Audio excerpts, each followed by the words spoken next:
Mute कर लीजिए। मैं फरहान रशीद और आप इस समय देख रहे हैं हमारा YouTube channel reporter x news. और अभी ये मीटिंग जो है ये टोरस ज्वेलरी का सेकंड ऑनलाइन मीटिंग है।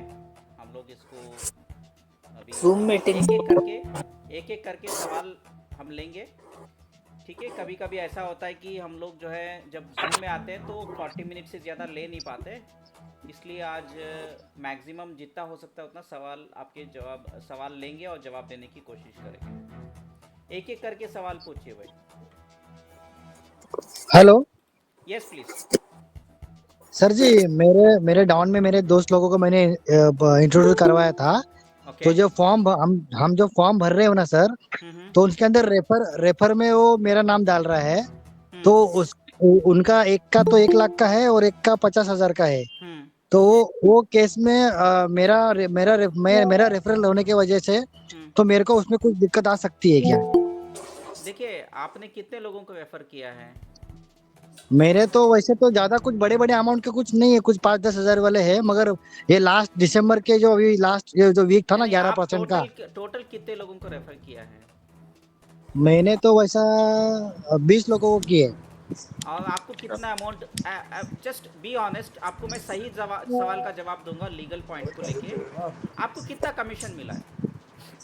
मेरे को अभी ये रिसेंटली ये जो लास्ट वीक था ना, ये इसने ना जो 20% उन्होंने बोला था, हम्म। तो उसकी वजह से मैंने जरा लोगों को ज्यादा इंस्टीट्यूट किया, क्योंकि उन्होंने ये भी किया था ना कि जितना रेफर करोगे 20% आएगा। तो लोगों ने मतलब मैंने वो रेफर नहीं का नहीं, आपको कितना अमाउंट आया? बेनिफिट कितना अमाउंट आया? मेरे को अमाउंट अभी जो एक एक हेलो। इसने 1 लाख डाला था ना, हम्म। उसका 20,000 आने वाला था। और हम्म। इसमें 50,000 वाला उसका 30,000 आने वाला आपको था, आया टोटल मेरे नहीं, को आने वाला था छोड़ दीजिए, जितना आया वो बताइए। वो मेरे को तकरीबन 1 लाख आया है। आपने कितना इन्वेस्टमेंट किया है? मैंने मेरे दीदी के नाम पे 75 का इन्वेस्टमेंट किया था। टोटल इन्वेस्टमेंट आपके तरफ से, आपका और आपकी फैमिली का मेरे तरफ से मेरे बीबी का 75 है और मैंने 5,000 का किया था। ठीक है, ओके। अभी आपको लीगली थोड़ा बहुत दिक्कत आ सकती है, लेकिन इसके लिए आप क्या कर सकते हैं, आप ईओडब्ल्यू में जाके जो है कानून के गवाह बन सकते हैं, विटनेस बन सकते हैं। ये स्कैम में जो है ऐसा ऐसा हुआ करके पूरी जानकारी देने के लिए उनके सपोर्ट कर सकते हैं। आप भागोगे तो आपको पकड़ के लेके जाएंगे, लेकिन आप कानून को सपोर्ट करेंगे, लोगों को पैसा रिकवर करने में मदद करेंगे, तो आपको कोई प्रॉब्लम नहीं आएगी। ओके ओके, समझ गए आप? हाँ, समझ ये गए बात सर। ज़रूर है, आपका इन्वेस्टमेंट 75,000 है, लेकिन आपने 1 लाख से ज़्यादा कमीशन ले लिया है, तो आपके ऊपर तो छोटा ओके, मोटा केस हो सकता है। उसके लिए आप बचने का सीधा तरीका है, एक तो पैसा वापस कर दो, गवर्नमेंट क्योंकि में डिपॉजिट करा दो। क्योंकि क्योंकि सर मैंने क्या किया, जो मेरे को रेफर में आया था ना पैसा, हम्म। सामने वालों को मैंने उसको जो 10 तक का आया था, जो 20 तक का आया था, हम्म। उसको मैंने उसको वो बेनिफिट दे दिया, मतलब उसको दे दिया था रेफर का पैसा। कितना क्योंकि दिया था? वो कंडीशन कितना दिया था? जो 10 जो भी अभी सामने वाला बड़ा अमाउंट डाल रहा है ना सर, तो हम्म। उस पे मैंने जो 10% आया था, अगर किसी ने 10,000 डाल रहा है तो उसका 1,000 आया, तो मैंने 1,000 उसको तुरंत दे दिया था। जैसा मेरे को बोनस आया ना वो आपके वीक पास वो का, प्रूफ है? वो प्रूफ अभी वो अकाउंट में है, प्रूफ रहेगा वो। अगर प्रूफ है तो आप क्योंकि बता प्रूफ दीजिए ईओडब्ल्यू को। सर देखो सर, सामने वाला जो बंदा है ना जिसको मैंने दिया है, वही सबसे बड़ा प्रूफ है। वो बोलेगा ना ये बंदे के लिए मैंने जो रेफर का पैसा आया था उसने मेरे को दे दिया था। तो बात खत्म हो गई ना, आप क्यों टेंशन ले रहे हैं? फिर अगर आपको पैसा आया है, हाँ आपने वापस नहीं किया है, तो दिक्कत है। हाँ। हेलो। ओके। लेकिन आपको हेलो। पैसा अगर अभी तक आपने नहीं किया, तो आप कानून के जरिए से दे दीजिए पैसा वापस। मान लीजिए आपको पुलिस ईओडब्ल्यू क्वेश्चनिंग करती है, बोल दीजिए कि हमें पता नहीं था कि ये स्कैम है, हम आपको सपोर्ट करेंगे, और जो पैसा आपको कमीशन के जरिए मिला है वो आप ईओडब्ल्यू में जाके डिपॉजिट कर दीजिए कानून तरीके से। आपको कोई कार्रवाई नहीं ओके होगी। ये तो पब्लिक का पैसा ओके। वापस आप कर रहे हैं ना, आप अच्छा काम कर रहे हैं, प्रॉब्लम नहीं है। नहीं, पब्लिक का पैसा मैंने जब जब आया था तभी तो उनको दे दिया था मैंने वो प्रूफ ऑलरेडी। जमा कर दीजिए, टेंशन नहीं है। हाँ, लेकिन नहीं, प्रूफ क्वेश्चनिंग तो तो होगा। देखिए, मान लीजिए किसी ने अगर 1 लाख डाला है और उसको हम्म, कमीशन के तौर पे 70,000 आया है, उसका अभी भी पेंडिंग अमाउंट 30,000 है, रिकवरी पूरा नहीं हुआ है, तो उसको ज़्यादा दिक्कत नहीं आएगी। लेकिन किसी ने 75,000 डाला है, 1 लाख कमीशन निकाला है, तो उसके ऊपर सवाल ज़रूर खड़ा होगा, और ईओडब्ल्यू पैसा रिकवर करने के लिए कोशिश करेगा। अभी आपके केस में ओ- आपके वाइफ का जो है 75 है, आपका नहीं है, आपका सिर्फ 5,000 है। तो आपको हाँ आपको डेफिनेटली कानून जो है छोड़ेगा नहीं। ओके ओके हाँ, ये मैं आपको, समझ गया। देखिए आप सवाल पूछ रहे हो बोल के मैं आपको कुछ गुमराह नहीं करूंगा, जो वैलिड है, जो लीगली आपको नहीं नहीं, हालांकि हालांकि मेरे दोस्त मैं लोगों को मैंने जेन्युइनली बताऊंगा। क्लियरली बोला हूँ, हालांकि मेरे दोस्त लोगों को मैंने क्लियरली बोला हूँ, अगर क्योंकि ये लास्ट वीक में सबने एक्चुअली बड़ा बड़ा अमाउंट डाला है, क्योंकि 11% का था हम्म बेनिफिट लेने के लिए। तो हम्म उसका भी बेनिफिट मेरे को मतलब उसका जो बोनस था वो भी नहीं आया, हालांकि उसको भी एक वीक का पेमेंट भी नहीं आया एक्चुअली। नहीं, पेमेंट नहीं आया, आया वो अलग सेकेंडरी है, वो रिकवर हो जाएगा। बट आप जो बीस ओके। परसेंट कमीशन के लिए जो जाने अनजाने में जो कर दिया है, उसके लिए हाँ अगर हाँ आपको हाँ। ज़्यादा अमाउंट आया है आपके इन्वेस्टमेंट से, तो आपको डेफिनेटली लीगली कार्रवाई होगी, लेकिन भागो मत।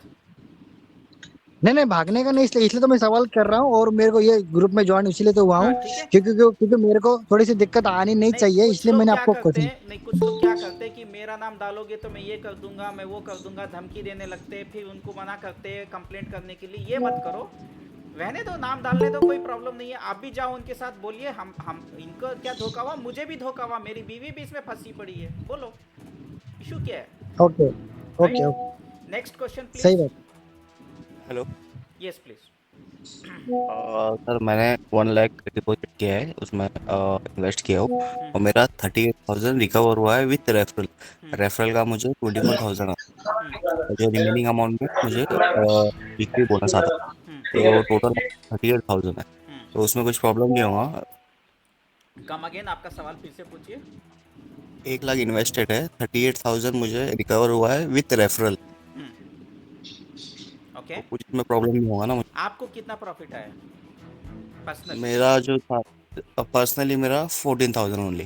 तो आपको केस में क्या होगा कि जो आपको रेफरल का जो पेमेंट आया है, वो भी वो आपको जब रिफंड करेगी गवर्नमेंट, वो आपको पैसा नहीं देगी, वो भी काट लेगी आपके पैसे में से, आपके ठीक। इन्वेस्टमेंट और से, ओरिजिनल एंड अमाउंट से लास्ट, वो काट लेगी।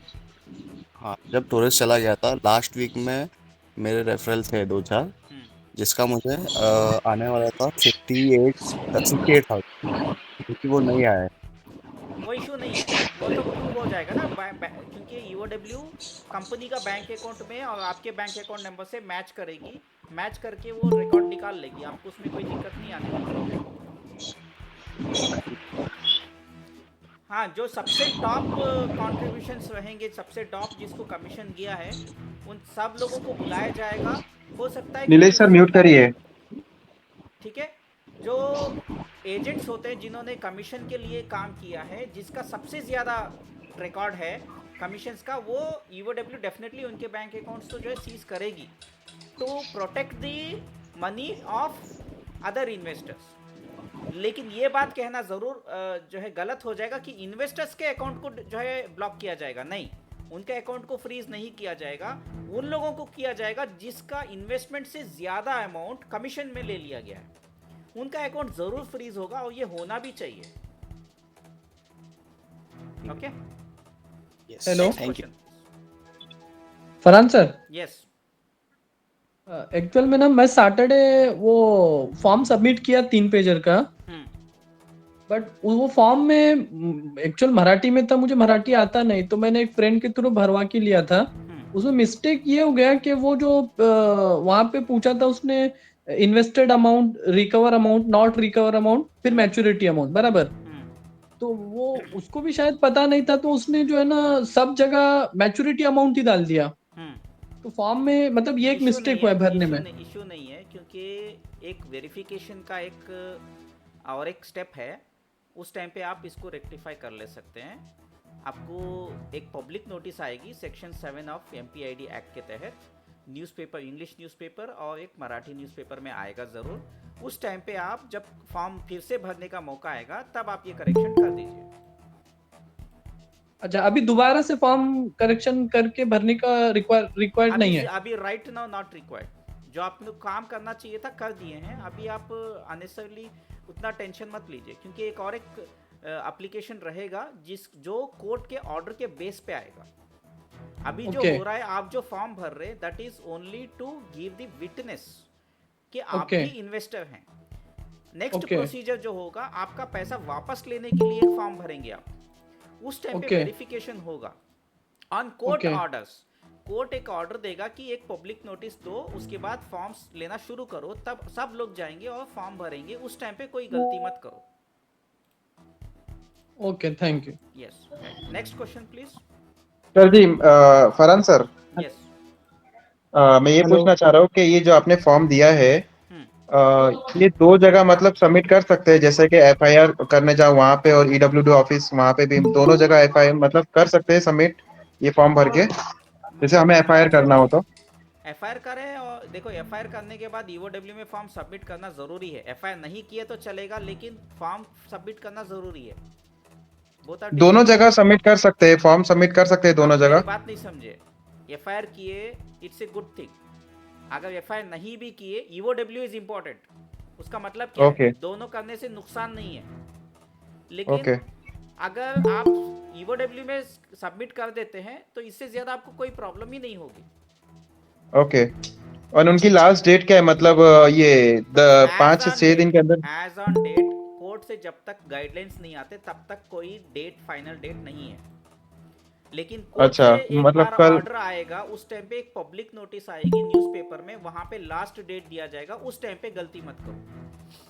लेकिन मैं कहता हूं कि आप कोर्ट का इंतजार क्यों करना, जितना जल्दी हो सकता है उतना जल्दी भर के सेफ हो जाओ। सेफ हो जाओ, right. Yes. Okay. Next question please. हाँ हेलो। बोल रहे मैंने खानपाड़ा के स्टोर में ये किया था जो इन्वेस्ट है, तो अभी कंप्लेंट किया मुंबई के कमिश्नर ऑफिस में कर सकते? देखिए, आप वहाँ पे एफआईआर कर देंगे तो भी चलेगा, कोई प्रॉब्लम नहीं है। वहाँ के नजदीकी पुलिस स्टेशन में जाएंगे, एफआईआर कर देंगे। हो सकता है वो मना भी कर दे। देखिए, म्यूट कर दीजिए जो लोग नहीं बात कर रहे, प्लीज। जो लोग नहीं बात कर रहे म्यूट करिए। तो देखिए, अभी आपको क्या करना है कि आप अपने नज़दीकी पुलिस स्टेशन में जाइए और वहाँ पे एक एफआईआर कर दीजिए, ताकि वहाँ पे की ईओडब्ल्यू जो है वहाँ पे भी क्लेम फॉर्म जो है सबमिट ले सकते हैं, ताकि जो है लोग जो है मुंबई आना फिर आना जाना करना, एक्सपेंसेस आएंगे। बेटर होगा कि आप अपने लोकेशन में कर दीजिए नया एफआईआर। एक्चुअल में तो इधर माइल में ही हूँ, तो वासी में जाके वो इन्वेस्ट किया था उधर के स्टोर में। वो टेंशन नहीं है। अगर पुलिस स्टेशन तो अभी मना किधर कर दे जाऊँ? तो देखो, पुलिस स्टेशन में मना करते तो आप जीरो एफआईआर कर सकते हैं। उसको बोलिए जीरो एफआईआर तो मेरे को पहले ले क्या लो। वासी में जाके करो? नहीं, आप अपने शहर में कर सकते हैं, अपने एरिया में कर सकते हैं। कोई ठीक है, नहीं मना अपना जो पुलिस करेगा। स्टेशन है ना बाई नजदीक। चांस पुलिस स्टेशन में मना करते हैं। हाँ। अरे कौन है भाई ये? भाई म्यूट करो ना भाई। अनिशा शेख प्लीज म्यूट करो। राइट। तो आप जो है नजदीकी पुलिस स्टेशन में जाओ और वहां पे जीरो एफआईआर करो। अगर वो मना कर देते बोलो उनको जीरो एफआईआर करना है। जीरो एफआईआर मतलब आईपीसी 200। ठीक है। और फिर वो मराठी वाला जो फॉर्म आपने दिया उसी में? यस, नहीं वो अलग है, वो ईओडब्ल्यू का फॉर्म है। अच्छा, पुलिस का अलग होता है। लेटर लिख के दे दो उनको एफआईआर। ठीक है। आपके बैकग्राउंड में कुछ आवाज आ रही है भाई। Yes sir. हाँ, हेलो वो सर। बाद में। Hello sir. हेलो सर, मेरी आवाज आ रही है? हाँ आयशा शेख बोलिए। हाँ। Hello sir. वो लेटर लिख के भी तो उन लोग नहीं ले रहे। दादर में लेटर भी लिख के दिया तो बोले नहीं, ये नहीं। दादर के जो लिए आप मराठी में देखो, सुनिए मेरी बात। दादर में आप जाने से कोई काम नहीं होगा। आप ईओडब्ल्यू में जाइए, वहां पे फॉर्म भर के भेज दीजिए, दे दीजिए। अच्छा, नहीं बोले दादर पुलिस चौकी में, दादर शिवाजी पुलिस चौकी में, लेकिन जब हम लोग लेटर लिख के दिया तो बोले ये लेटर नहीं चलेगा। भाई और उसके बाद ऑलरेडी मराठी एफआईआर, में जो देखो सुनिए मेरी बात, हाँ। ऑलरेडी एफआईआर हो चुका है, फिर से वो नहीं लेंगे। सेम पुलिस स्टेशन में नया एफआईआर नहीं लेंगे। आप ये ईओडब्ल्यू में जाइए, वहां पे आपको फॉर्म भर के देना है, वही मेन है। अच्छा, ठीक है, जो मराठी में जो फॉर्म दिया है उसको भर के दे दीजिए। हाँ हाँ। राइट। अच्छा, नेक्स्ट CST में। Question please. जी। Farhan sir. Yes please, Sheikh Rizwan. Yes, so मेरा क्वेश्चन ये था कि मेरे फॉर एग्जांपल वाइफ का आईडी है, बिल वगैरह वाइफ के नाम से बना है, एंड पेमेंट हस्बैंड अकाउंट से हुआ है, मतलब ऑनलाइन हुआ है, बट तो चलेगा ना, मतलब ऐसे देयर देखिए विल बी नो उसके क्वेश्चंस, उस करेक्ट? टाइम पे क्या होगा कि आप एक एफिडेविट डाल दीजिए, हस्बैंड वाइफ इशू नहीं है, वो प्रॉब्लम नहीं है, एफिडेविट डाल दीजिए एक एक्स्ट्रा से। ओके ओके, ओके, राइट, ठीक है, yeah okay, yeah thank you. Hello sir. जी यस। सर मैं ये पूछ रही थी कि मैंने कैश में पेमेंट किया था, हम्म स्टोन जो खरीदा था कैश में दिया था, हम्म तो अगर ये पैसा मिलेगा तो ये कैश में ही मिलेगा या ऑनलाइन मतलब बैंक में आएगा अकाउंट में? गवर्नमेंट का कोई भी जो है काम होता है वो बैंक में ही आएगा, ठीक है। अच्छा, ओके और पैन कार्ड, आधार कार्ड, ये सब आप नेम मिसमैच है, कुछ भी इश्यूज है तो पहले ही सॉर्ट आउट करके रख लीजिए। ओके ओके पैन कार्ड में, बैंक अकाउंट में आपके जो इन्वेस्टमेंट किया वहाँ पे सब जगह नाम एक ही होना चाहिए, नाम थोड़ा भी उल्टा पुल्टा हो गया तो प्रॉब्लम हो जाएगा, अच्छा। राइट। और सर मैंने भी मेरे रिश्तेदार को भी मैंने रिफरल किया था, हम्म तो उसमें मुझे एक भी किस्त नहीं आई है उस पैसे की। हम्म 1 लाख से ज्यादा का मैंने अमाउंट खरीदा था, हम्म तो उसकी एक भी किस्त नहीं आई है, तो वो मुझे पूरा पैसा मिलेगा ना? हाँ, आपके रिश्तेदार को जो आपने रेफर किया था उसका कमीशन मिला आपको? नहीं, कुछ नहीं मिला। तो नहीं इश्यूज, प्रॉब्लम नहीं है, ओके, ठीक है। Thank you. Thank next you sir. Question please. Hello. Yes please. जैसे कि मैंने अभी सानपाड़ा में दिया था फॉर्म, वो तो ईओडब्ल्यू का नहीं ले रहे। अगर ये फॉर्म अभी कल हम लोग यहाँ पर जा रहे हैं किधर सीएसटी, तो वहाँ पर सबमिट हो सकता है क्या? 100%। अच्छा, और अगर अभी मेरी फ्रेंड का बोलना था, क्योंकि अभी वहाँ पर तो सानपाड़ा में कोई एक्नॉलेजमेंट पाड़ के हमको दिया नहीं है, तो अभी कैसे अभी ईओडब्ल्यू का जो फॉर्म दे रहे हैं तो उसके कुछ देते हैं क्या, एक्नॉलेजमेंट वगैरह कुछ नॉर्मली वो देंगे लोग क्या? एक्नॉलेजमेंट देंगे। मेरी एडवाइस ये रहेगी कि आप जब फॉर्म भरेंगे उसका एक फोटो कॉपी निकाल लीजिए, कॉपी लेके वहाँ पे अच्छा, बोलिए कि सील डाल के एक्नॉलेजमेंट दे दीजिए, तो वो दे देंगे, वो मना नहीं करेंगे। ये यहाँ पे पुलिस स्टेशन में? Not police hello. Station, EOW में, ईओडब्ल्यू में, ईओडब्ल्यू में, अच्छा ठीक है सर। राइट। और मेरी फ्रेंड ने भी बोल रही है कि उसने सानपाड़ा में किया है, लेकिन इतना कुछ भी प्रूफ नहीं दे रहे वो, तो वो अगेन कर सकते क्या, ईओडब्ल्यू में जमा कर हाँ, सकते क्या देखो वो फॉर्म? पुलिस स्टेशन में, सानपाड़ा में पुलिस स्टेशन में दिया या ईओडब्ल्यू में दिया, क्लैरिटी अच्छा, चाहिए। दोनों जगह पे भी दिया तो कुछ प्रॉब्लम नहीं होगा ना बाद में फिर? देखो ईओडब्ल्यू मेन इंपॉर्टेंट है, वहाँ देना जरूरी है। अच्छा। और सर एक पूछना था, मेरी बहन का ही 76,000 का है अब, लेकिन वो अवेलेबल नहीं है, तो उनका एफआईआर फॉर्म वगैरह मैं फिलअप करके दे सकती हूँ क्या फिर वो आपके फॉर्म? सिस्टर का सिग्नेचर इंपॉर्टेंट है। अच्छा, जो उस पे किया था बिल पे? नहीं, कैसे हुआ क्या, परचेज भी मैंने ही नहीं लिया नहीं, था। लेकिन उनके क्लाइंट नाम पे किया सिग्नेचर था। में भी मेरी ही सिग्नेचर है लेकिन। वैसा नहीं होता है, जो डॉक्यूमेंट्स आपने दिए होंगे कुछ ना कुछ तो, परचेज के हाँ हाँ डॉक्यूमेंट्स, हाँ बैंक अकाउंट डिटेल्स दिए होंगे, तो उन्हीं का हाँ सिग्नेचर हाँ। लगेगा। अच्छा, बैंक अकाउंट में जिसका दिया है उसका, लेकिन इनवॉइस पे जो है, इनवॉइस में उनके भी हाफ में परचेज मैंने ही किया था और क्लाइंट सिग्नेचर मेरी ही थी। नहीं, आपने कुछ भी किया होगा तो, लेकिन आपने डिटेल्स तो उनके दे दिए ना, हाँ हाँ, डिटेल्स उनका ही दिया है, बैंक इसीलिए डिटेल सब उनका उसका ही उनका दिया है। सिग्नेचर इंपॉर्टेंट है।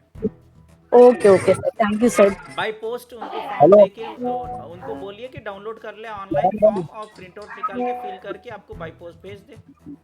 ओके, बाकी ऐसा बाय पोस्ट भेज देंगे तो कोई प्रॉब्लम नहीं होगा ना? आपको आपको भेजेंगे तो आप लेके जाके सबमिट कर दीजिए ईओडब्ल्यू को। अच्छा, लेकिन बस वो मेरा क्लाइंट सिग्नेचर का कोई वो नहीं होगा ना इनवॉइस में, जो मेरा है, इससे कोई नहीं, प्रॉब्लम नहीं दैट इज होगा नॉट ना? An issue, that is not an issue. Okay. मुझे पूछना है कि कैश वालों का मतलब क्या मैटर है, कि जिसने सिर्फ ऑनलाइन किया है वो ही कंप्लेन कर सकता है, या जिसने कैश में किया है वो भी कर सकता है? और कैश में सेकंड किया, थिंग, देखो ये कैश जो में, कंप्लेन, एक मिनट, सेकंड थिंग, जिसने मतलब ये जो जो भी प्रोसेस आप बता रहे हो ईओडब्ल्यू में देने का, वो एक बार जरा फिर से रिपीट कर दीजिएगा, कौन सा फॉर्म भरना है? देखिए वो तो मैं ग्रुप में डाल दूंगा, बार बार रिपीट करेंगे तो बाकी के लोगों को वो सही नहीं लगेगा, शॉर्टकट में बात करेंगे। देखिए सबसे इम्पोर्टेंट चीज़, मैं एक वीडियो सेपरेटली एक फॉर्म का भी बता दूंगा, ठीक है, ताकि सब लोगों को फिर से एक बार मालूमात हो जाए। अब रही बात कैश का अगर आपके पास प्रूफ है तो आप लोग ऑनलाइन आई मीन ईओडब्ल्यू का सहारा ले सकते हैं, यानी कि आपने बैंक से विड्रॉ किया होगा या आपने कुछ लोन लेके फिर वहाँ पे इन्वेस्ट किया होगा, कोई ना कोई प्रूफ होना चाहिए, या तो टैक्स पेड मनी होना चाहिए। अगर अमाउंट बिलो 50,000 है तो ज़्यादा इशू नहीं है, अबव 50,000 है अप टू 2 lakhs थोड़ा बहुत मैनेजेबल है, अबाउट 2-3 lakhs ये ऑफिसर के ऊपर डिपेंड होता है अगर प्रूफ कुछ भी नहीं है तो।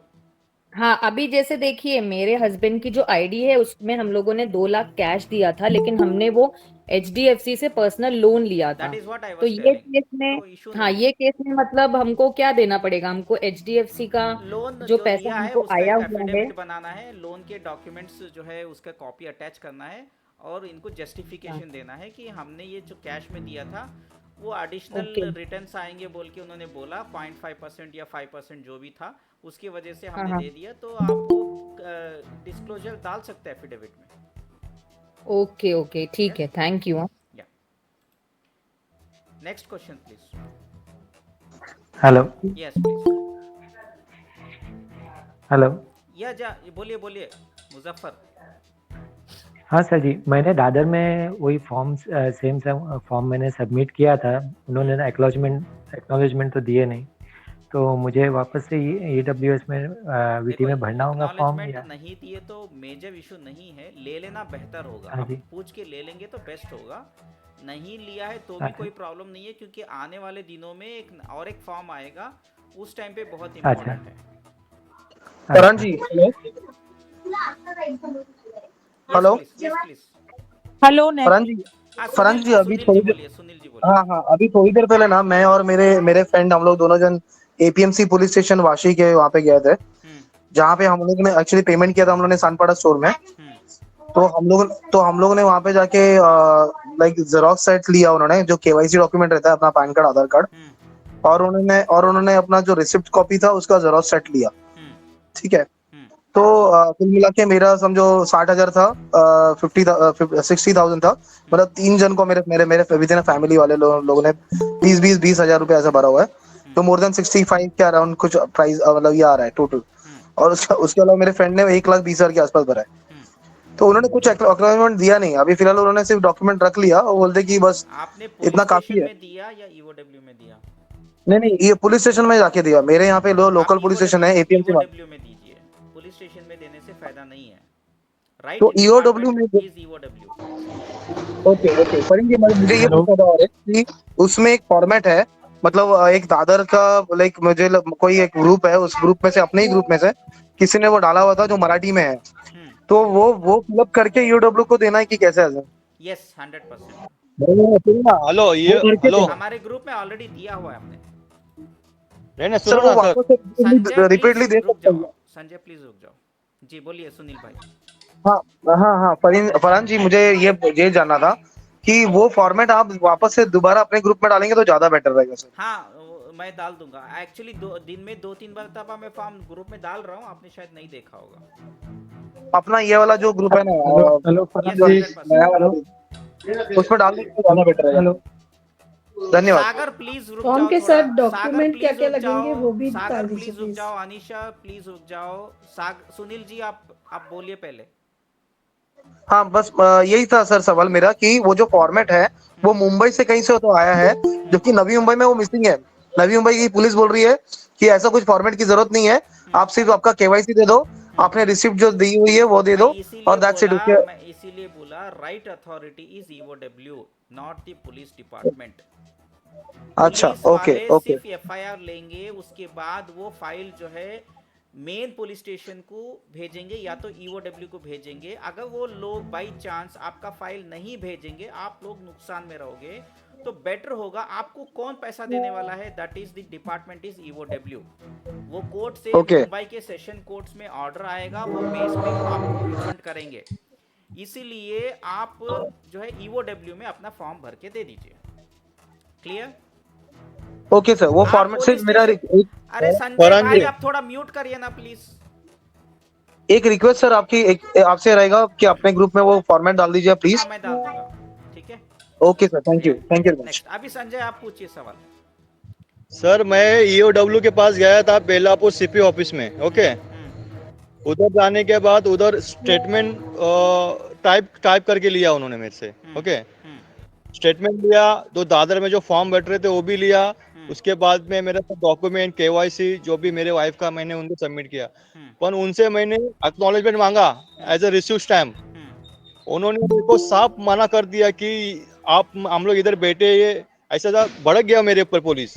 फिर उसके बाद में मैं बोला सर हमको क्या प्रूफ है, मैं आपको कंप्लेंट कर रहा हूँ, मुझे कुछ तो प्रूफ दीजिए।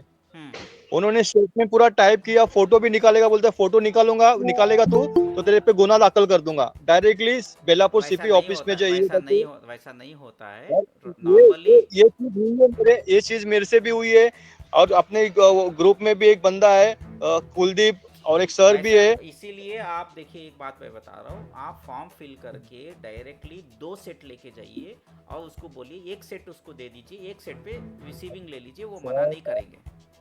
मैं सर 2 सेट पूरा लेके गया, वो 2 सेट पे सिग्नेचर ना, एपीएमसी पुलिस चौकी में भी सिग्नेचर नहीं दे रहे रिसीव का, और ईडब्ल्यू वीडियो निकाल लीजिए, प्रॉब्लम नहीं है, वीडियो निकाल लीजिए। हाँ, वो एक वीडियो निकाल लीजिए। ऐसा सर वीडियो निकालना हो तो अलाउड कैसे करेंगे मुझे वीडियो निकालने का सर? तो अभी वो डिपार्टमेंट आपको बाय चांस अभी कोई नहीं ले भी रहा है, आपको रिसीविंग नहीं भी दे रहा है, तो ज्यादा टेंशन लेने की बात नहीं है। बाद में जब मैं वो बता रहा हूँ, अरे भाई घनश्याम रुको थोड़ा सा।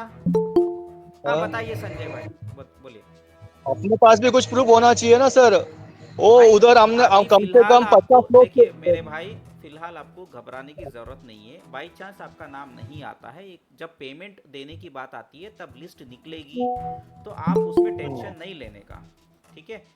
फुल प्रूफ होता है। हाँ थोड़ा बहुत कुछ जो ऑफिसर्स रहते हैं वो थोड़ा टेढ़े मेढ़े रहते हैं, तो उस पर आप टेंशन ज़्यादा मत लीजिए, क्योंकि और एक है जो आपको रिफंड के टाइम पे आपको फिर से फॉर्म भरना है, उस टाइम पे ऐसा इशू बिल्कुल नहीं होने वाला है। ये इन्वेस्टिगेशन चल रही है अभी। इन्वेस्टिगेशन के टाइम पे थोड़ा बहुत पुलिस डिपार्टमेंट या ईओडब्ल्यू के ऑफिसर्स थोड़ा बहुत कुछ अच्छे भी होते हैं कोऑपरेट करने वाले, कुछ बुरे भी होते हैं, तो हमें थोड़ा पेशेंस से जाना है, पैनिक नहीं होना है। नहीं पैनिक नहीं हो रहा सर, हमारे अपने पास कुछ भी नहीं है उनके डॉक्यूमेंट, तो कैसे करेंगे? वो कंप्लीट सिर्फ टाइपिंग करके ले रहे स्टेटमेंट। नहीं एक मिनट, आपसे टाइपिंग करके लिए ना, वो डेफिनेटली वो टाइपिंग करके लिए हैं, तो वो आपका जो स्टेटमेंट है वो कोर्ट में पेश करने वाले हैं, वो बेफिजूल की नहीं लेते। आपको एज ए विटनेस उन्होंने सिग्नेचर लिया है, तो आपका डिटेल्स जो है कोर्ट में भी जाएगा, कोर्ट में प्रोड्यूस होगा एविडेंस के तौर पे, तो वैसे भी आपका वो प्रूफ वहां पे है, कोर्ट में चला जाएगा। उन्होंने टाइप करके लिया ना सेपरेटली, उसका मतलब वो विटनेस के तौर पे आपसे एक इंटरव्यू किया होगा, कुछ सवाल जवाब किए होंगे, वो टाइप करके लिया, दैट इज अ विटनेस, आपको एक गवाह बना दिया, तो इशू नहीं है उसमें। ओके ठीक है। अब बात अभी क्या होता है ऐसे इनिशियल स्टेजेस में, अभी देखिए इसी ऑनलाइन मीटिंग की बात कर लेते हैं एग्जांपल। अब ऑलमोस्ट 44 मेंबर्स यहाँ पे लाइव हमारे से डिस्कशन करने के लिए आए हैं। जब आप बात कर रहे हैं तो कोई ना कोई एक 3-4 लोग बीच में बोलने के लिए शुरू कर देते, बात खत्म होने नहीं देते, तो मैं भी इरिटेट हो जाता हूँ। तो ऐसे ही इतने बड़े स्कैम में जब पब्लिक बैक टू बैक आती है, उनका काम बढ़ जाता है, वो भी थोड़ा फ्रस्ट्रेशन होके थोड़ा बहुत भड़क जाते हैं। इसलिए हम भी थोड़ा कोऑपरेट कर लेना चाहिए, थोड़े चीज़ों को नज़रअंदाज कर लेना चाहिए, समझ गए ना? ठीक है, अभी क्या कर सकते हैं, हम प्रॉब्लम में गए, फंस गए, 7 लाख रुपए सर हमारा। हाँ थोड़ा बहुत आप सब्र से काम लेना पड़ता है मेरे भाई। सर मुझे 4-5 बार मुझे सीपी ऑफिस से दादर ऑफिस भेजा, फिर एपीएमसी में उधर जाइए, उनको कुछ पता ही नहीं था। अभी 2 दिन पहले उनको सब उधर से कॉल गया ना, तभी वो ये हुए, वो जागे हुए हो। करण जी, हेलो जी, संजय साहब, ये जो मैं एक्चुअली कंटिन्यू करना चाहता हूँ, इसलिए मैं बीच में इंटरफेयर कर रहा हूँ। ये जो संजय जी बोल रहे हैं ना, संजय जी बात कर रहे हैं राइट? हाँ एकदम परफेक्टली करेक्ट बात कर रहे हैं वो, क्योंकि ना एपीएमसी मार्केट पुलिस जो है ना वो कोऑपरेट कर ही नहीं रहे। मतलब वो बोलते हैं कि आप वो डॉक्यूमेंट का जरूरत दे दो बस, बाकी कुछ देने की जरूरत नहीं है, फॉर्मेट की जरूरत नहीं है। सुनील जी मैं आपको रोक रहा हूँ, रुकिए। देखिए ऐसे मामले में जब बहुत ज्यादा पब्लिक बड़ी तादाद में जाती है, थोड़ा वो लोग भी जो है इरिटेट हो जाते हैं, तो आप टेंशन मत लीजिए, कोई प्रॉब्लम नहीं होगी, कोई प्रॉब्लम। हाँ बट उन्होंने सर एक्चुअली ना उन्होंने डिनाई किया कि हम लोग को ईओडब्ल्यू में भी वो बोल रहे कि जाने की जरूरत नहीं है, आपने इधर दे दिया बस हो गया। पुलिस स्टेशन में जाने की जरूरत नहीं है, आप ईओडब्ल्यू जाइए। मैं ये बताना चाह रहा हूँ। आप ईओडब्ल्यू गए थे अच्छा या पुलिस स्टेशन में गए थे, ये बताइए दो पुलिस मिनट। स्टेशन गए थे सर, हम लोग पुलिस स्टेशन गए थे एपीएमसी पुलिस मार्केट स्टेशन के। वाले आपको कोऑपरेट नहीं करेंगे मेरे भाई। ओके ओके तो मतलब ईओडब्ल्यू में देना जरूरी है, अगर पुलिस स्टेशन में दे 100% भी दिया है। Police station is only for investigation, वो आपको पैसा नहीं देगा। ईओडब्ल्यू पैसा देता है, और ये केस ऑलरेडी पुलिस ने ईओडब्ल्यू को ट्रांसफर कर दिया है, उनके इसमें नहीं आता है, लिमिट्स में नहीं आता है। हाँ, ये बात ज़रूर है, पुलिस स्टेशन में हो सकता है कि कंपनी के प्रमोटर से, ओनर से या किसी से कुछ पैसा ले लिया होगा। मैं एग्जाम तो डायरेक्टली नहीं लगा सकता किसी पुलिस स्टेशन के ऊपर, क्योंकि मेरे पर भी लीगल कार्रवाई हो जाएगी। लेकिन मैं ये बताना चाह रहा हूँ, ऐसा हो गया तो नुकसान होगा। बेटर है ईओडब्ल्यू में चले जाइए, क्यों टेंशन लेने का। पुलिस स्टेशन में मैंने जो कुछ केसेस ऐसे देखे हैं दूसरे कंपनियों के, कभी कभी वो फॉर्म आपके वहाँ पे फॉरवर्ड ही नहीं करते, इसके वजह से कुछ लोगों का नुकसान भी हो जाता है। तो ईओडब्ल्यू जाने से वो राइट प्रोसीजर होता है। अभी आप संजय जी ने भी मुझे बताया, लेकिन मैं सोच रहा था ईओडब्ल्यू की बात कर रहे हैं, लेकिन वो पुलिस स्टेशन की बात कर रहे थे। अब मुझे भी आप नहीं सर, ईओडब्ल्यू की बात कर रहा था मैं सर। ईओडब्ल्यू में आपको ऐसा प्रॉब्लम हुआ? हाँ, वही सर, तो आपको बताओ सर, ईओडब्ल्यू में स्टेटमेंट टाइप करके लिया मेरे को। एक आदमी बोलो प्लीज। हाँ, फरहान जी वही तो इसलिए मैं इंटरप्रेट किया सुनील जी रुकिए, संजय बताइए। ईओडब्ल्यू में मैं गया था सर, 2 बार गया मैं। उसके बाद में उन्होंने स्टेटमेंट टाइप करके लिया, बाकी जो मेरे डॉक्यूमेंट थे, बिल का कॉपी, जो फॉर्म था, फिर आधार कार्ड, पैन कार्ड, जो भी था, केवाईसी, मैंने सब संजय सबमिट जी, किया। आपको मैंने जो बताया वो क्लियरिटी करेक्ट बोला था मैंने आपको, जब बताया था ईओडब्ल्यू समझ के। उन्होंने अगर टाइप करके लिया है तो उसका मतलब आपको उन्होंने एज ए विटनेस कोर्ट में पेश करने के लिए उन्होंने एक स्टेटमेंट लिया है, जो कोर्ट में एक एफिडेविट डाली जाएगी। ठीक है, आप उसमें टेंशन लेने की जरूरत नहीं है, आप आराम से रहिए, सर कैसे बेफिक्र रहिए। जो उन्होंने टाइप किया था ना उसका फोटो निकालने दे रहे, ना उसको एक प्रिंट। कोई प्रॉब्लम नहीं है, क्योंकि जब ऐसा इन्वेस्टिगेशन होता है तो आपका टाइप होता है, तो एक वीडियो एविडेंस भी, एक रिकॉर्ड बनाया जाता है। बाय चांस अगर गलत बयान आपका पेश कर दिया कोर्ट में, तो कोर्ट को बाद में हम चैलेंज करके उसका वीडियो रिकॉर्डिंग भी निकाल सकते हैं, कोई प्रॉब्लम नहीं है उसमें। Don't worry about that. Economic offence भी इतना लाइटली नहीं लिया जाता है, वो बहुत स्ट्रांग होता है। बट जैसे फरहान सर, सुनील बात कर रहा हूँ वापस। संजय जी आपका खत्म हो गया जी? सुनील जी अभी आप बताइए। हेलो जी, हेलो यास्मीन जी बताइए आप। जी जी फरहान सर, क्या हुआ था पता है कि एपीएमसी मार्केट का पुलिस चौकी में हमको दादर से भेजा गया, और ये बोला गया कि भाई आप जो है आपका यहाँ पे नहीं, आपको वहाँ पे नियर जहाँ से आपने परचेजिंग किया था वहां से आपको जो है वहां पे आपको आपका कंप्लेंट देना रहेगा, राइट। तो वहां पे जब हम लोग वही सारा जो इन लोगों ने जो फॉर्मेट वगैरह दिया था दादर से, जो एक एक जेरोक्स का उससे 7-8 रुपया लिया। आप पुलिस स्टेशन गए थे, ईओडब्ल्यू गए थे? नहीं सर, पुलिस स्टेशन गए थे, क्योंकि पुलिस स्टेशन पे ही भेजा गया। आप ईओडब्ल्यू जाइए, राइट। अच्छा, तो वो जो दादर से जो पेपर्स हमको देते वो सारे लेके जाना है। ईओडब्ल्यू का एक मराठी में एक फॉर्म है, मैं यस यस, 3 पेज का जो 3 पेज का जो फॉर्म है वो। यस वो लेके जाना है। ओके, क्योंकि यहाँ पे तो वो उन लोगों ने खाली सिर्फ बिल का जेरोक्स एंड आधार कार्ड का जेरोक्स ही लिया है। और वहाँ पे जब मैंने पूछा कि ये आप लोग वहाँ पे सबमिट करोगे क्या, तो उन्होंने कहा कि हाँ ये आप लोगों का सबमिट हो जाएगा। तो मैंने वो जो फॉर्मेट जो दादर से दिया गया था वो सारा बताया उनको, और मैंने कहा कि इस पे आप थोड़ा सा एक्नॉलेजमेंट दे दीजिए। तो उन्होंने उसके लिए भी इनकार किया और बोला कि नहीं उसकी जरूरत नहीं है, क्योंकि ये बल्क में कंप्लेंट है, तो ये जो है बल्क में कंप्लेंट है तो ये सारी एक साथ जाएगी, तो उसके लिए you don't worry about it. वो पुलिस में कंप्लेंट है मैडम, कंप्लेंट अलग होता है, ईओडब्ल्यू में अलग होता है। पुलिस वाले आपका मेन जो एफआईआर होता है उसी को अटैच करते हैं, वहाँ पे आपका ये फॉर्म वगैरह बाकी का कुछ भी उतना इम्पोर्टेंस नहीं देते हैं। उन्होंने जो कहा वो सही कहा है, क्योंकि आप पुलिस के पास गए थे। लेकिन अगर आप ईओडब्ल्यू में जाएंगे, वो फाइनेंशियल फ्रॉड्स को देखते हैं, वहाँ पे आपका सही से जो फॉर्म लेना है वो लेंगे, जो कानूनी एमपीएडी एक्ट के तहत लेंगे। तो ईओडब्ल्यू में तो सर वो अपने को खुद को ही जाना पड़ेगा ना, तो जो अपने लोगों ने जिन्होंने जो आउटसाइडर्स है आउट ऑफ बॉम्बे, देखिए सिग्नेचर अगर है तो आप लेके जा सकते हैं। मतलब जो आउट ऑफ बॉम्बे से जो अपने रिलेटिव्स जिन लोगों ने परचेसिंग किया था, सिग्नेचर करके आपको पोस्ट कर दे, फिर आप वो लेके जाके दे देंगे। अच्छा, मतलब वो पेपर उनको देके उनका वो लेके ऐसा करना पड़ेगा, हाँ, राइट? उनको आप व्हाट्सएप पे भेज दीजिए, वो ओके। प्रिंट आउट निकालेंगे, फिर उसको फॉर्म फिल करके आपको पोस्ट के जरिए भेज देंगे, फिर आप उसको लेके जाके सबमिट कर दीजिए। अच्छा, और जिन लोगों ने दादर में सबमिट किया है तो उन लोगों को भी ईओडब्ल्यू में जाना है क्या? पुलिस स्टेशन की बात कर रहे हैं? यस, दादर पुलिस स्टेशन में उन्होंने वो पुलिस 3 पेज का स्टेशन जो इज ओनली फॉर इन्वेस्टिगेशन। आपका पैसा ओनली ईओडब्ल्यू देगा। मैं आपको ये बार बार यही बता रहा ओके। हूँ। ईओडब्ल्यू आप ये मत पूछिए कि देखिए, इंडिया का कानून जी, सबके जी, जी। लिए एक ही होता है। दादर पुलिस स्टेशन के लिए अलग नहीं है, वो पुलिस स्टेशन का अलग नहीं है, मीरा रोड के लिए अलग नहीं है, बराबर? ओके, सब ओके। पुलिस स्टेशन कोई भी इंडिया के अंदर, बेंगलुरु से भी अगर किसी ने इन्वेस्टमेंट किया है ना, जी, जी, वो भी जी। ईओडब्ल्यू में ही फॉर्म देगा। और जिसकी तरफ से मेल आया, जो मेल आईडी आया कि मेल करना है अपनी कंप्लेंट, तो वो भी पुलिस तक ही रहेगी, वो भी ईओडब्ल्यू में नहीं जाएगी। नहीं नहीं, ईमेल आईडी का छोड़ दीजिए। यहाँ पे वो अभी फिलहाल ऑनलाइन कुछ भी नहीं है, उनका ऑफलाइन ही प्रोसीजर चल रहा ओके, है, ओके, ओके, ओके। राइट? मतलब ये किसी भी तरीके से सभी को जो है ईओडब्ल्यू में सबमिट करना यस, है। पुलिस स्टेशन में जाएंगे, कभी कभी मिसगाइड भी हो जाता है, वो कोऑपरेट नहीं करेंगे, वो हाँ। बोलेंगे हम एफआईआर नहीं लेंगे, ये होते डिस्करेज करेंगे, तो इससे कंफ्यूज हो जाएंगे। इसलिए better you stick to EOW who is the right person. Okay, ठीक है, 13th ओके। को तो 13th को मुंबई सेशन कोर्ट में केस की हियरिंग है, आप वहां तो पे इसके लिए सर कितने दिन का टाइम है, ऐसा कुछ है?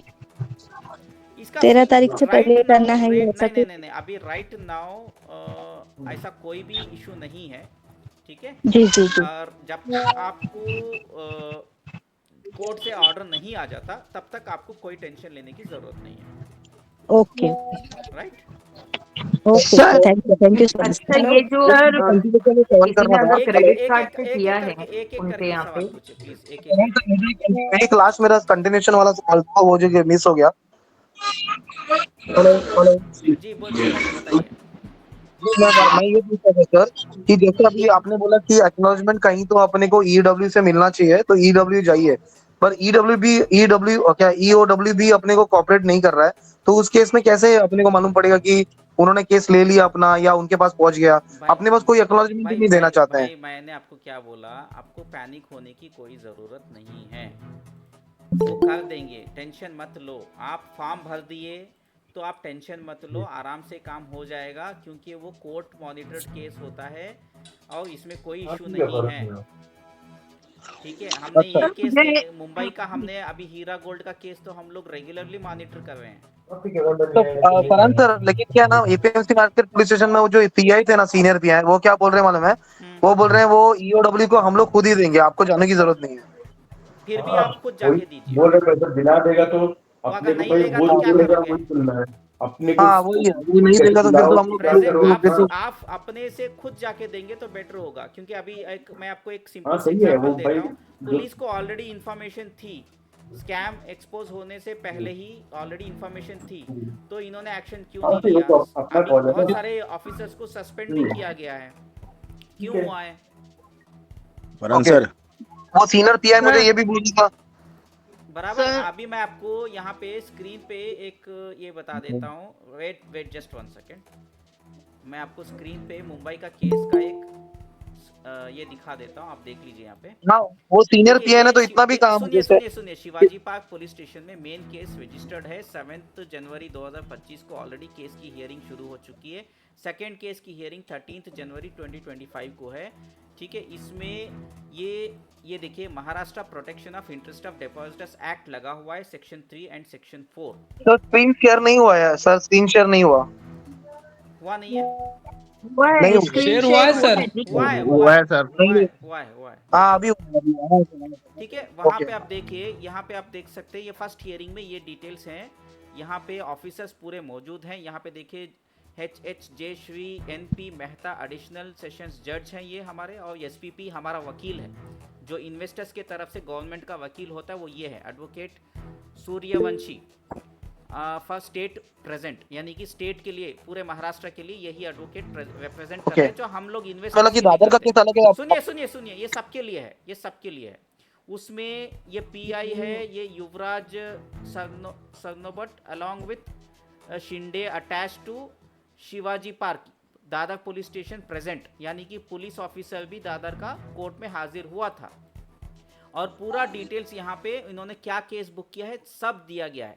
अब नेक्स्ट क्या होगा, एक यहाँ पे एक स्पेशल ऑफिसर अपॉइंट होगा जो आप लोगों के लिए वर्क करेगा, ठीक है। तो आप ये 13th को क्लियर हो जाएगा, आई थिंक 13th जनवरी को, कि कौन ऑफिसर इसका मेन ऑफिसर लीड करेगा। उसके बाद बहुत सारी डिटेल्स आपको जो है 1 पॉइंट कांटेक्ट हो जाएगा, आपको काम आसान हो जाएगा। अभी सवाल पूछिए। सर मुझे ये पूछना था कि अगर बिल मेरे नाम पे है और मैंने परचेस किया मेरे नाम से, लेकिन मैंने पैसा लेने के लिए मेरे हस्बैंड का बिल अकाउंट डाला था, इशू नहीं है तो क्या मुझे एफिडेविट, शायद डिपार्टमेंट वाले बाद में एक एफिडेविट मांगेंगे, काम हो जाएगा। नहीं, या फिर मुझे जैसे अभी मैं भरती हूँ फॉर्म, तो उसमें मेरा नाम और मेरा ही अकाउंट दे दूं तो? नहीं, वैसा नहीं होता है। जो मतलब मैंने परचेस के टाइम आपने किसके नाम से इन्वेस्टमेंट किया? नाम से मेरे किया है, और आपके समझो नाम से ही अकाउंट, करीजिए, आपके सब डिटेल्स आपका ही दीजिए। अच्छा, मतलब अकाउंट मैंने वो बोनस लेने के लिए हस्बैंड का या भाई का डाला है, तो उनका देना जरूरी नहीं ना, मेरा ही देना एफिडेविट जरूरी में है? डाल दीजिए, एफिडेविट में डाल दीजिए वो डिटेल्स।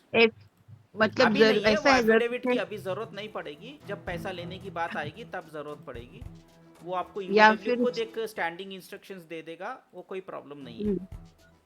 मतलब सिर्फ अभी मैं मेरा नाम डाल के और वो सब मेरा साइन वाइन दे दूं? जब वो क्वेश्चन करेंगे आपसे, एक रीवेरिफिकेशन होगा, वेरिफिकेशन के टाइम पे क्वेश्चनिंग होगी, वो बताएंगे कि आपका नाम है इसमें, लेकिन पेमेंट तो आपके दूसरे अकाउंट से आई, ये कौन है, ये सवाल जवाब होंगे थोड़ा बहुत उस टाइम तो पे। फिर मैं ऐसे करूँ, नाम मेरा डाल के और हस्बैंड का दिया है तो हस्बैंड का ही अकाउंट नंबर वगैरह सब दूं? मिसमैच हो जाएगा तो नहीं ना? एप्लीकेशन रिजेक्ट हो गया तो क्या? नहीं, फॉर्म में जैसे अभी मैंने आपने कौन से अकाउंट से इन्वेस्ट किया वो डिटेल्स देना जरूरी है। वहां पे आप हस्बैंड का अकाउंट डिटेल्स नाम डाल दीजिए, ठीक है जी, मेरा नाम है और हस्बैंड का अकाउंट नंबर है, तो वही डालूं? आप मेरी बात पूरी सुनिए, बात को काटिए मत, बाकी के लोग भी क्लियरली सुन लीजिए।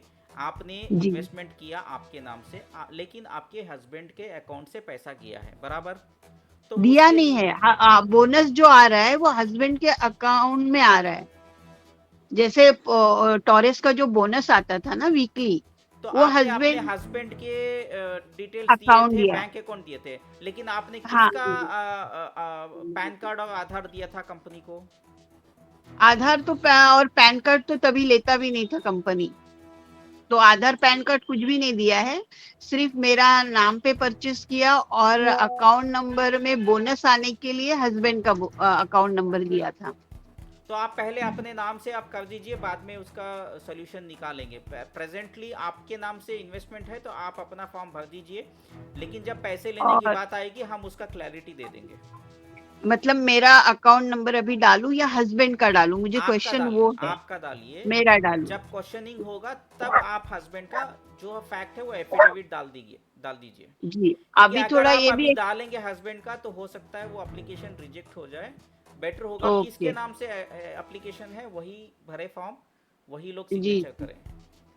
और अभी समझो मेरे पैसा हमने समझो कैश दिया है, 5 लाख या 7 लाख का लिया था, तो 7 लाख कैश दिया है, तो अभी कुछ पैसा तो कैश था मेरे पास और कुछ लोन लिया है, तो फिर वो कैसे उसमें क्या लोन लिया है वो लोन का डॉक्यूमेंट जब सवाल किया जाएगा एफिडेविट दे दीजिए। और जो कैश है अगर वो छोटा मोटा है तो हाउसवाइफ थोड़ा बहुत बचा के रखते, सेविंग्स रखते, वो स्टेटमेंट में रिकॉर्ड कर दीजिए। जब ऐसा मौका आएगा मैं खुद आपको ग्रुप में एक एफिडेविट का ड्राफ्ट बना के दे दूंगा जो जनरल होगा सब लोगों के लिए, आप उसमें से पॉइंट्स लेके डाल दीजिए, प्रॉब्लम नहीं है। Okay sir, right, thank you. Hello Farhan sir, good evening. या गुड इवनिंग। फरहान सर, मैंने 2 जैन को 9.5 लाख रुपए इन्वेस्ट किया था। हाँ, और बाकी ये जो मैंने फंड रेस किया था सब दोस्तों से और रिश्तेदारों से किया था, कैश में किया था। तो अब इसका क्या सॉल्यूशन है? मैं इनका प्रूफ क्या दिखाऊंगा, क्योंकि पूरा का पूरा कैश था। फिर से आप बताइए सवाल क्या है? मैंने 2 जैन को 9.5 लाख रुपए इन्वेस्ट किया था। हाँ, और ये पूरा पैसा मैंने कैश में इन्वेस्ट किया था और ये पैसा मैंने दोस्तों से उधार लिया था। तो उधार लिया, उसका प्रूफ है आपके पास? नहीं, सिर्फ दोस्ती खाते में किसी से मांगा, किसी से 2 लाख लिया, किसी से 1 लाख रुपया लिया, किसी से 5 लाख रुपया लिया, वैसे। देखो वो जब क्वेश्चनिंग होगी तब आपको उसके लिए कोई ना कोई सोल्यूशन निकालना पड़ेगा, बट इतना आसान नहीं है जस्टिफाइड करने के लिए, क्योंकि आपके पास अब आपके फ्रेंड्स के पास अगर वो लोग जो है गवाही देने को तैयार हो जाते हैं, एफिडेविट में अपना नाम डालने को रेडी हो जाते हैं, मैंने इसको इतना दिया, मैंने इतना दिया करके, तो आपके फ्रेंड्स का भी बैंक से उन्होंने कोई वो टैक्स पेयर्स हैं तो प्रॉब्लम नहीं आएगा। ओके। लाइक सैलरीड एम्प्लॉय है तो ज्यादातर प्रॉब्लम्स नहीं आती है। सब बिजनेसमैन है, सबकी शॉप्स है, वैसे हैं सब लोग, तो इशू नहीं है, इशू नहीं है ना। और एक चीज है, वो लोग जो है तैयार होना चाहिए। अगर बिजनेसमैन है, अभी देखिए सैलरीड पर्सन थोड़ा बहुत तैयार हो जाता है एफिडेविट में नाम देने के लिए। अभी बिजनेसमैन वो लोग तैयार नहीं होंगे। मैं वही बता रहा, इसीलिए बोला वो नहीं होंगे। मैं तो इसलिए फिर बोला ऑप्शन सैलरीड पर्सन है तो वो तैयार हो जाएगा, क्योंकि उसका टैक्स नहीं होता है। बिजनेस पर्सन ज्यादातर जो है थोड़ा बहुत पैसा जो है छुपा के रखते हैं। हाँ, तो अभी उसका ऑप्शन क्या है मेरे पास? ऑप्शन कुछ भी नहीं है, जो है जब होता है देखा जाएगा। आप थोड़ा बहुत फॉर्म भर दीजिए, कोशिश करते रहिए, देखेंगे क्या होता है। ठीक है। और उसमें से रिकॉर्ड में पैसा सेफ हो गया, डिपार्टमेंट के पास अगर पैसा इतना रिकवर हो गया जितना कि सब लोगों को दे सके, तो आपको डिस्करेज नहीं करेगा। लेकिन अगर पैसा कम रिकवरी होगा तो उस टाइम पे वो नखरे दिखाएगा, क्योंकि उसको पब्लिक को जो है कोई ना कोई बहाना बना के रीपेमेंट के लिए उसको थोड़ा कम करना है payment, I mean amount reduce करना है, बर्डन रिड्यूस करना है। उस टाइम पे आपका कैश का ट्रांजैक्शन है तो थोड़ा लोचा होगा। ओके। और उसमें से मेरा एक दोस्त एजेंट भी है, तो एजेंट के ऊपर भी कुछ कार्रवाई होने वाली है? एजेंट? हाँ, मतलब वो कंपनी का टॉरस का एजेंट ही था वो, उसको कमीशन आता था, हम लोग के सबके इन्वेस्टमेंट कराए थे, तो उसके कम से कम 40-45। मैं आपको एक एडवाइस देता हूँ, जब आप फॉर्म भरते हैं और जब आप डिस्क्लोज करते हैं तो एजेंट का नाम डालना मत भूलिएगा। अच्छा। उसके पीछे मैं रीजन बताता हूँ। कहीं ना कहीं लालच की वजह से भी लोगों को जो है गुमराह कर देते हैं। इन लोगों को पनिश करना भी जरूरी है। अगर किसी ने जो है आपके फ्रेंड्स सर्कल में है, सिर्फ जस्ट फ्रेंड्स को हेल्प करने के चक्कर में आपको इन्वेस्टमेंट कराया, उनको इग्नोर करिए, अपनी दोस्त को बुलाइए। मेरा एडवाइस है, पर्सनल एक्सपीरियंस। बट अगर कोई लालच में सिर्फ लोगों को, उसका काम ही है कि 20% के लिए काम करना, उसको मत छोड़िए, उसको तो 100% उसके ऊपर जो है केस करिए। नहीं, बट उसने सबको, जो उसको कभी 10% कभी 20% बोनस आता था, वो उसने सबको दे दिया कैश में, कैश दे देता था वो। तो आप बता दीजिए कि ऐसा हुआ है करके, हमको वापस भी दिया बोल के। ओके, समझ रहे हैं ना? आप उसको सपोर्ट कर दीजिए, अगर अच्छा काम किया तो उसको सपोर्ट कर दीजिए। ठीक है सर, चलेगा। Okay, thank you. Hello sir, hello, next please. Hello sir, मैं हेलो अमन सैयद। हाँ, हेलो सर।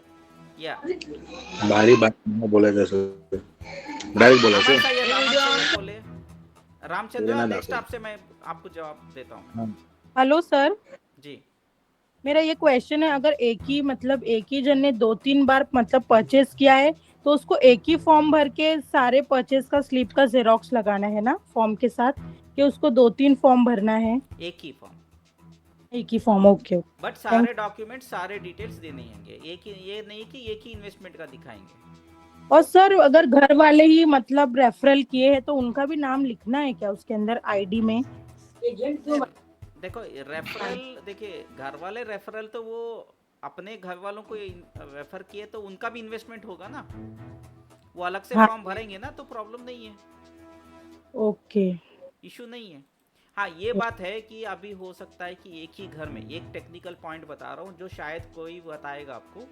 मान लो हस्बैंड ने वाइफ को रेफर किया, हस्बैंड का 50,000 इन्वेस्टमेंट था, वाइफ का 1 लाख इन्वेस्टमेंट था, और वहाँ से उनको 20% कमीशन मिल गया, और उसके बाद रिटर्न्स भी वाइफ को जो है 50-60,000 आ गए हैं। उस टाइम पे हस्बैंड के अकाउंट को और वाइफ के अकाउंट को दोनों को मैच किया जाएगा, कितना टोटल इन्वेस्टमेंट है, कितना इनको एज ए एजेंट कमीशन और प्रॉफिट मिल चुका है, वो काट के दिया जाएगा। ओके, बहुत ही डीप टेक्निकल पॉइंट है। कुछ लोग जो है बचने की कोशिश करते हैं, ऐसा बचने की कोशिश करोगे तो ज्यादा प्रॉब्लम में फंस जाओगे। फरहान सर, जो फैक्ट है वो फरहान सच सर, सामने रख दो, बस बात खत्म। फरहान सर, इसके बीच में मैं सॉरी मैं इंटरप्ट कर रहा हूँ बीच में, क्योंकि ऐसे मेरे केस में था कि मेरे वाइफ का पहले आईडी था, मतलब उन्होंने पहले हमने परचेस किया, उसके बाद मैंने किया, उसके बाद उनके भाई ने किया, मतलब हम लोगों ने 2 रेफरेंस उनके ही दिखाए, मतलब मेरे वाइफ के थ्रू। तभी उस केस में हम लोगों ने पेमेंट भी कैश में किया हुआ है, मतलब मैंने बहुत बड़ा अमाउंट नहीं डाला है, तीनों का 20-20 हजार के हिसाब से डाला है, एक का 20, दूसरे का 20, तीसरे का 25, तो ऐसा डाला हुआ है। तो उस केस में कैसा होगा? अभी आपने जैसा बोला, मैं थोड़ा सा कंफ्यूज हो गया, इसलिए पूछा बीच में। देखो पूरा फैमिली का ट्री के हिसाब से चलता है वो। हाँ, बट ये कैश पेमेंट हुआ है, तो उसमें कोई दिक्कत आएगी? मतलब अगर आपने जैसा थोड़ी देर पहले बोला कि अगर आपका मोड ऑफ पेमेंट किस तरह से आया हुआ है, तो उसमें पेमेंट इतना बड़ा तो देखो है। अगर वो प्रूफ मांगेंगे तो देना पड़ेगा कि आपके पास इतना कैश कहाँ से आया। सेविंग्स सर 60,000 है, बहुत बड़ा अमाउंट नहीं छोटा था। अमाउंट के लिए ज्यादा प्रॉब्लम नहीं आएगा। सुनील जी एक और बात है, आपका मैं अभी सवाल का जवाब दे रहा हूँ, लेकिन नेक्स्ट टाइम थोड़ा ध्यान रखिए कि बीच में अगर कोई सवाल कर रहा है तो उनको पूरा करने दीजिए। आप सवाल को नोट करके बाजू में रखिए, नेक्स्ट आप टर्न में आके सवाल पूछिए, बेटर होगा। इंटरप्ट मत सर ये रिलेटेड टू हस्बैंड वाइफ था, इसलिए मैंने पूछा। नहीं सिंपल सी चीज है, फिर भी आप थोड़ा अवॉइड करिए प्लीज। हाँ, अब ये सवाल का ठीक है, जवाब दे जरूर। देता हूँ मैं। और कुछ है सवाल? नहीं, मतलब मुझे यही था कि विद इन फैमिली, मतलब पहले मेरी वाइफ का परचेस हुआ, वो तो मेरे फ्रेंड के वाइफ के थ्रू उन्होंने, मतलब वो एजेंट थी, एज एन वो हमको रेफर किया, उन्होंने हमको रेफर किया, तो उनके बेसिस पे मेरी वाइफ ने परचेस किया, मेरी वाइफ के बाद फिर मैंने किया, फिर मेरे बाद मेरे साले ने किया, मतलब ऐसा हुआ। तो ये 3 ही जन थे। रिलेशन में नहीं आते, उतना ज्यादा प्रॉब्लम नहीं आता, वो छोटा अमाउंट का बड़े अमाउंट का आता है। ठीक है, राइट? ठीक है, और पेमेंट कैश में हुआ तो उसके लिए भी कोई दिक्कत नहीं है। देखिए मैं लीगली ये पॉइंट आपको क्लैरिफिकेशन नहीं दे सकता, वो वक्त ही बताएगा, लेकिन आपको जो सेफ प्रिकॉशंस लेना है मैं वो आपको बता देता हूँ। सिंपल सी बात, ठीक है? मैं आपको डायरेक्ट नहीं बोल सकता कि कैश ट्रांजैक्शन हुआ है तो आप सेफ हो गए बोल के, वो मैं नहीं बोल सकता। ओके सर, ओके, राइट, धन्यवाद। Hello Farhan sir.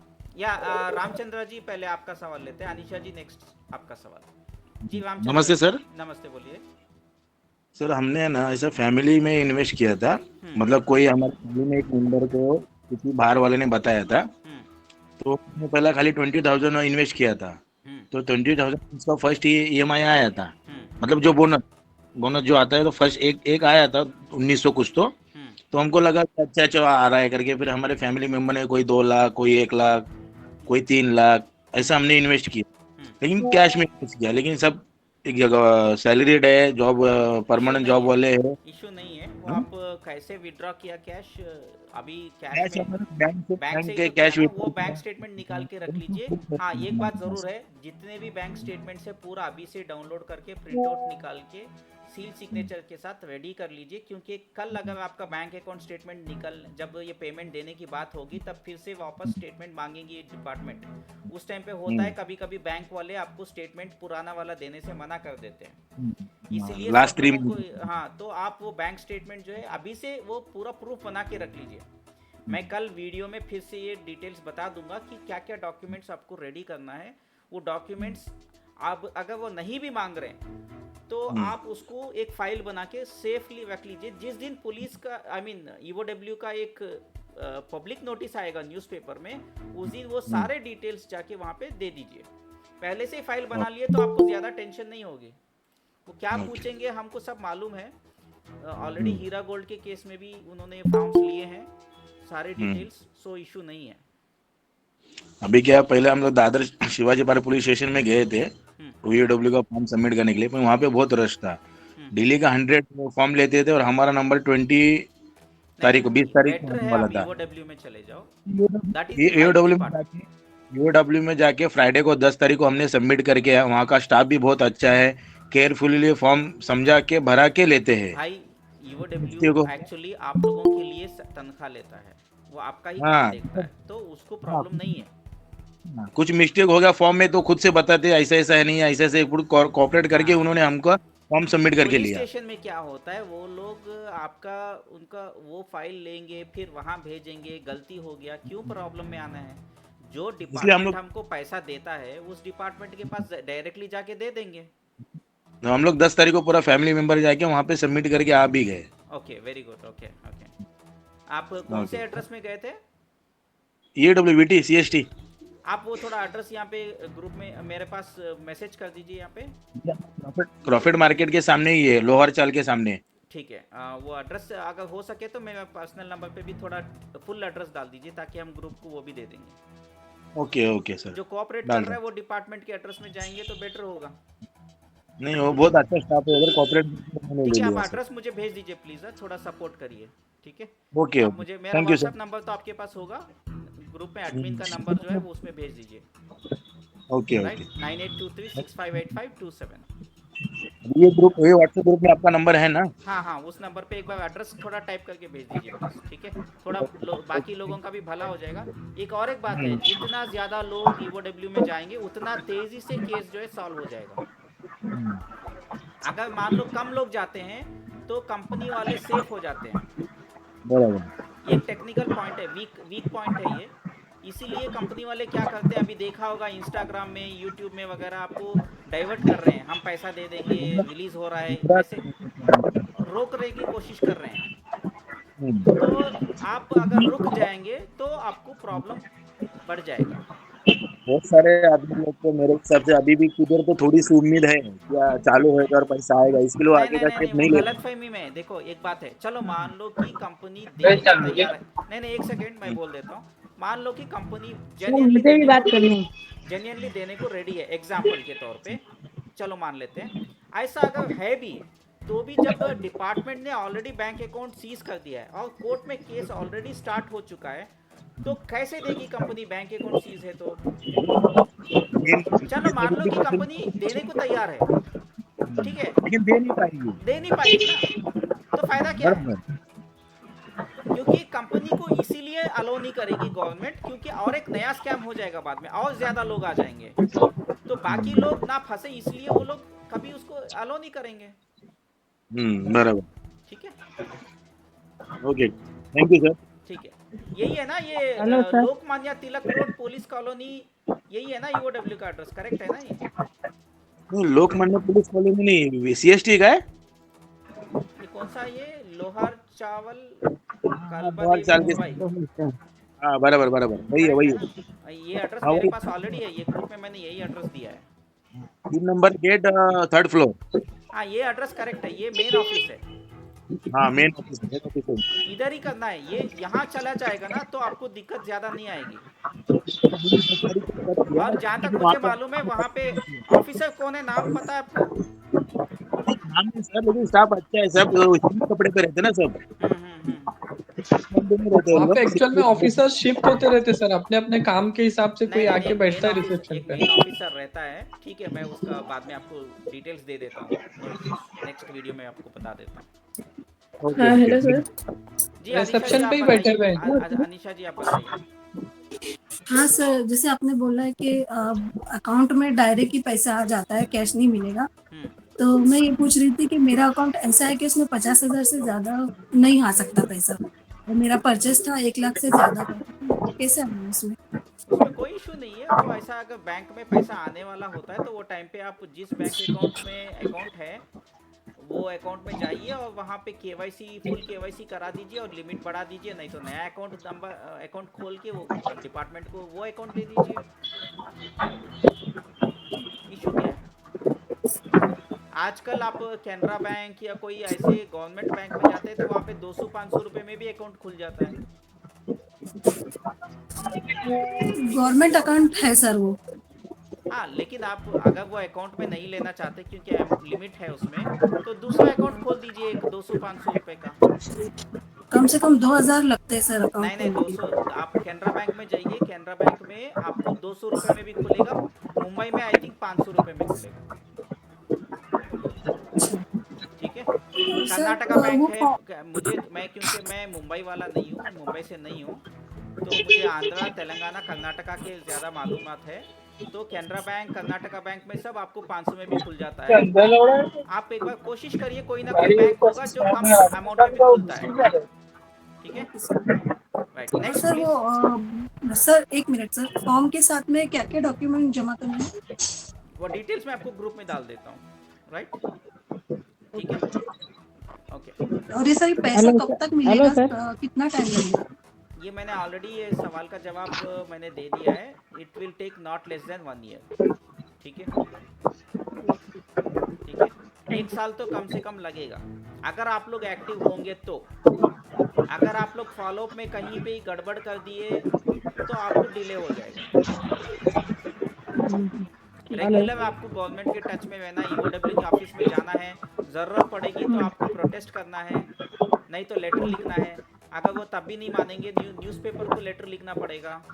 ये सारी डिटेल्स हम आपको जब भी हमें लगता है कि ईओडब्ल्यू सो रही है, काम नहीं कर रही है, हम आपको ग्रुप में बता देंगे, वीडियो बना के बता देंगे कि क्या करना है। वो टाइम पे वो स्टेप्स उठाइए, आप जागते रहिए, उनको बताइए कि हम सोएंगे नहीं जब तक पैसे नहीं देंगे, तो आपका पैसा रिकवर होगा।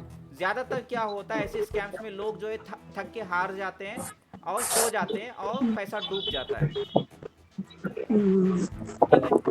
और अगर मेरी बात करेंगे तो मैं ओवरऑल ऑल इंडिया लेवल पे ये मोर देन 70 कंपनीज का मैंने ट्रैक रिकॉर्ड रखा है और उसमें से ऑलमोस्ट एक 5 to 7 कंपनीज का रिफंड हो भी चुका है। ठीक है, नेक्स्ट क्वेश्चन प्लीज। हेलो या रूपा शाह। हेलो हाँ हेलो हेलो या प्लीज। हेलो हाँ सर, मैंने बोलिए रूपा अकाउंट में तो वाइट मेरा लोन लिया था। मैं रूपा जी बोल रही हूँ। मैंने अकाउंट में तो मेरे लोन से वाइट आया था, लेकिन ब्लैक में ज्यादा बेनिफिट आ करके मैंने दूसरे से ब्लैक करवा के मैंने ब्लैक डाले, तो क्या कर सकते हैं? प्रॉब्लम नहीं है, आपने लोन लिया था ना, उसका प्रूफ होगा आपके पास, तो वो हाँ, है। एफिडेविट में डाल के वो डॉक्यूमेंट्स प्रोड्यूस कर दीजिए, प्रॉब्लम सॉल्व हो जाएगा। और दूसरा थोड़ा मेरा कैश मेरे पास थोड़ा मेरा जमा किया हुआ था, कोई इशू नहीं और है, थोड़ा मेरा ज्यादा अमाउंट नहीं है तो कोई ज्यादा प्रॉब्लम नहीं आएगा मैडम। ज्यादा है, मेरा ज्यादा अमाउंट है। कितना है? बेटे के नाम से मैंने 21 लाख डाले हैं, और बेटी के नाम से वो भी मेरे बुआ से लेके वो उसका ट्रांजैक्शन है मेरे पास 9 लाख का। और 30 है। नहीं, आप क्लैरिटी नहीं बता रहे, वही है तो अभी बताइए। घर आप सवाल ठीक से पूछिए प्लीज। अरे मैंने कैश कर जो व्हाइट थे उसका भी ब्लैक करके मैंने डाले, तो प्रॉब्लम नहीं है ना, आपके पास डॉक्यूमेंट होगा जो व्हाइट था अमाउंट, उसको आप प्रोड्यूस कर दीजिए, प्रॉब्लम सॉल्व हो गया, इशू नहीं है। ओके, और थोड़ा ब्लैक है उसका, कोई जैसे कोई चांदी हो बेचा हो के या कोई दागिना बेचा हो उसका, तो मेरा कितना अमाउंट है क्लियरली बताइए। मैं आपको मैसेज में बताती हूँ, बाय मैसेज। राइट, ओके, ठीक है। नेक्स्ट बताइए please. Next question please. Sir मेरा राजेश जी। हेलो। राजेश जी बताइए। हाँ जी सर, मैंने मेरे माँ के नाम से पैसा इन्वेस्ट किया है 24,50,000, मगर चेक मेरे अकाउंट से दिया हुआ है। क्या वो? आरटीजीएस मेरे अकाउंट से किया हुआ है, मगर परचेस मेरे मम्मी के नाम से किया हुआ है। तो उसमें अभी कैसा करना है? आगे थोड़ा मम्मी के नाम से इन्वेस्ट किया है तो मम्मी आपको कंप्लेंट कर देगी, जब आपसे क्वेश्चन करेंगे तब आप उसको आगे ही उतरेंगे डिपार्टमेंट को आप बता दीजिए, आप उनके बेटे हैं ना, तो प्रॉब्लम नहीं है। हाँ जी, ओके सर, थैंक यू। और मैं पुणे रहता हूँ, तो फॉर्म मुझे ईओडब्ल्यू बॉम्बे आके देना पड़ेगा ये? देखिए पुणे में अभी विंडो खुलेगा नहीं खुलेगा बता नहीं सकते, वो ले सकते हैं, बट वहाँ पे पहले आपको प्रोसीजर एक एफआईआर करना पड़ेगा। फर्स्ट एफआईआर होगी, बाद में ईओडब्ल्यू को केस ट्रांसफर होगा, फिर जाके आपका ईओडब्ल्यू में फॉर्म लेंगे। बेटर होगा आप बॉम्बे चले जाइए, सेव कर लीजिए पैसे। ओके, तो मैं बॉम्बे ईओडब्ल्यू ऑफिस जाके फिर वहाँ पे फॉर्म सबमिट कर देता हूँ। मुंबई जितने भी लोग हैं, मेरा एडवाइस है अगर हो सकता है तो आप मुंबई के ही ईओडब्ल्यू में चले जाइए। Okay sir, thank you sir. Sir मैंने आपको मैसेज किया है। ठीक है मैडम, आपने बता दिया, लेकिन उसका मैं सवाल का जवाब अभी फिलहाल नहीं दे पाऊंगा, पर्सनली मैं आपको दे दूंगा। ठीक है, वैसे तो उसका सोल्यूशन शायद नहीं होगा, मुश्किल है। ठीक है सर, मेरा एक क्वेश्चन था। Yes please. सर जैसे ईओडब्ल्यू में अभी हम लोग ठीक है, मैं 3-4 पर्सनली फ्रेंड्स फोन कर लोग तो सकती ने हूँ आपको ना, इन्वेस्ट किया मैं है। फोन में किसी से बात पर्सनली नहीं फोन करता कर सकती हूँ ना? रूपा जी, मैं किसी से पर्सनली फोन पे बात नहीं करता ओके हूँ। ओके रीजन क्या है कि ऐसे स्कैम्स में कुछ हनी ट्रैप भी करते हैं लोग, तो इसलिए हम लोग जो है किसी से बात नहीं करते। 9 साल हेलो हो गए, सर, मैं एक मेरा किसी से भी मैं फोन पे बात नहीं करता हूँ 9 years से। हेलो सर, मेरा एक क्वेश्चन है। जैसे हम लोग 3-4 फ्रेंड्स ने एक साथ इन्वेस्टमेंट किया था, तो अभी सब लोगों को जाना पड़ेगा ईओडब्ल्यू ऑफिस में कि मैं अकेला जाके सबमिट कर सकता हूँ सबके सब? सिग्नेचर है तो आप जा सकते हैं। ओके ठीक है sir, thank you. Thank you. Next hello please. Yes please. Hello yes please. हाँ सर, मेरा नाम इमरान है जी। और मेरा ऐसा है कि मैं 6 मंथ बैक इसमें ज्वाइंट हुआ था और मैंने बहुत स्लो से काम किया था। तो इसमें हुआ है कि मैंने टोटल मेरे नीचे ना 14 लोग को ही खाली बनाया बोले तो मतलब वही फ्रेंड सर्कल्स में जो रहते हैं, रिलेटिव्स में होते हैं, वो लोग का मैंने किया। तो वो 14 लोग का टोटल अमाउंट होता है राउंड फिगर कुछ 22 lakhs के आसपास, ठीक है। अब वो 14 लोग ने भी अपने नीचे जो है करीबन 35-40 लोगों को वो लोग ने भी जोड़ा, उसका अमाउंट जाता है करीबन 35 से 40 लाख के आसपास। तो अभी ऐसा है कि ऐसा मेरा टीम अगर 14 लोग का है डायरेक्ट जो है मेरे, तो उनका अभी मैं अमाउंट इतना सारा हो गया और कंपनी आपको जनवरी फर्स्ट वीक से ये सब चीज़ बंद हो गई, तो काफ़ी सारा लोड आ गया मेरे ऊपर। और सुबह शाम आपने कितना इन्वेस्टमेंट किया है? मेरा 1.25 लाख, वो भी 2 टुकड़े में था कि 1 लाख देखिए, बैंक से आपका लोन लेके किया। आपके ऊपर तो क्वेश्चन तो आएगा ही आएगा। तो आप ईओडब्ल्यू में जाइए और जो सच है वो बता दीजिए, और आपको वो विटनेस के तौर पे ले लेंगे, गवाह के तौर पे ले लेंगे। उसके बाद आपका अमाउंट, वो आपसे भी ये अमाउंट रिकवर करने की कोशिश करेंगे, ठीक है। वो आप मुझसे? उनको हाँ करेंगे, क्योंकि आपको 22 lakhs आया है ना। नहीं आया नहीं 22 लाख। जो 14 लोग हैं ना जो मेरे नीचे जो डाउनलाइन, वो 14 लोगों ने मिल के 22 लैक्स लगाए, जिसमें किसी ने 1 लाख लगाया, 22 किसी ने लाख नहीं, 5 लाख 22 लगाया। lakhs का कमीशन कितना है आपको? कमीशन तो सर ऐसा है कि ना वो जस्ट ये दिसंबर में ही वो लोग ने लगाया है, और यही लास्ट वीक जब भी 10% 11% हुआ ना, तब ये लगाए। और मैंने अभी आपको 6 महीना कमीशन पहले मैं मिला जुड़ा या था। नहीं मिला? कमीशन मिला नहीं मिला? नहीं मिला सर, 1 नहीं रुपया भी मिला। कमीशन नहीं आया? नहीं आया सर। 100% 1 रुपया भी नहीं आया, तो टेंशन क्यों ले रहे हो? अच्छा, अगर आपको कमीशन आया है तो वो रिकवरी करने की कोशिश करेगा डिपार्टमेंट, और मैं इसको सपोर्ट भी करता हूँ, मैं ओपनली बोल रहा हूँ। अच्छा। राइट।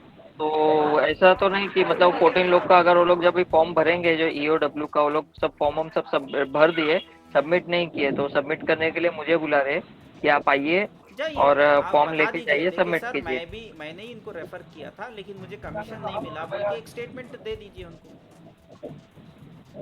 ओके ओके ओके, तो मेरे ऊपर तो कोई लीगल वो नहीं होगा ना, वहीं पर ही बोले यही एजेंट अगर है, आप पकड़ो इसको पीछे ऐसा? हटोगे, अगर आप भागते फिरोगे, तो आपके ऊपर लीगली एक्शन लिया जाएगा, अरेस्ट करके लेके जाएंगे। बेटर होगा आप ही जाके अरे कोऑपरेट नहीं करें। नहीं, मैं तो आप सुने नहीं, आप नहीं सर, मेरी मैं बात तो पूरी सुनिए, मेरी बात पूरी सुनिए।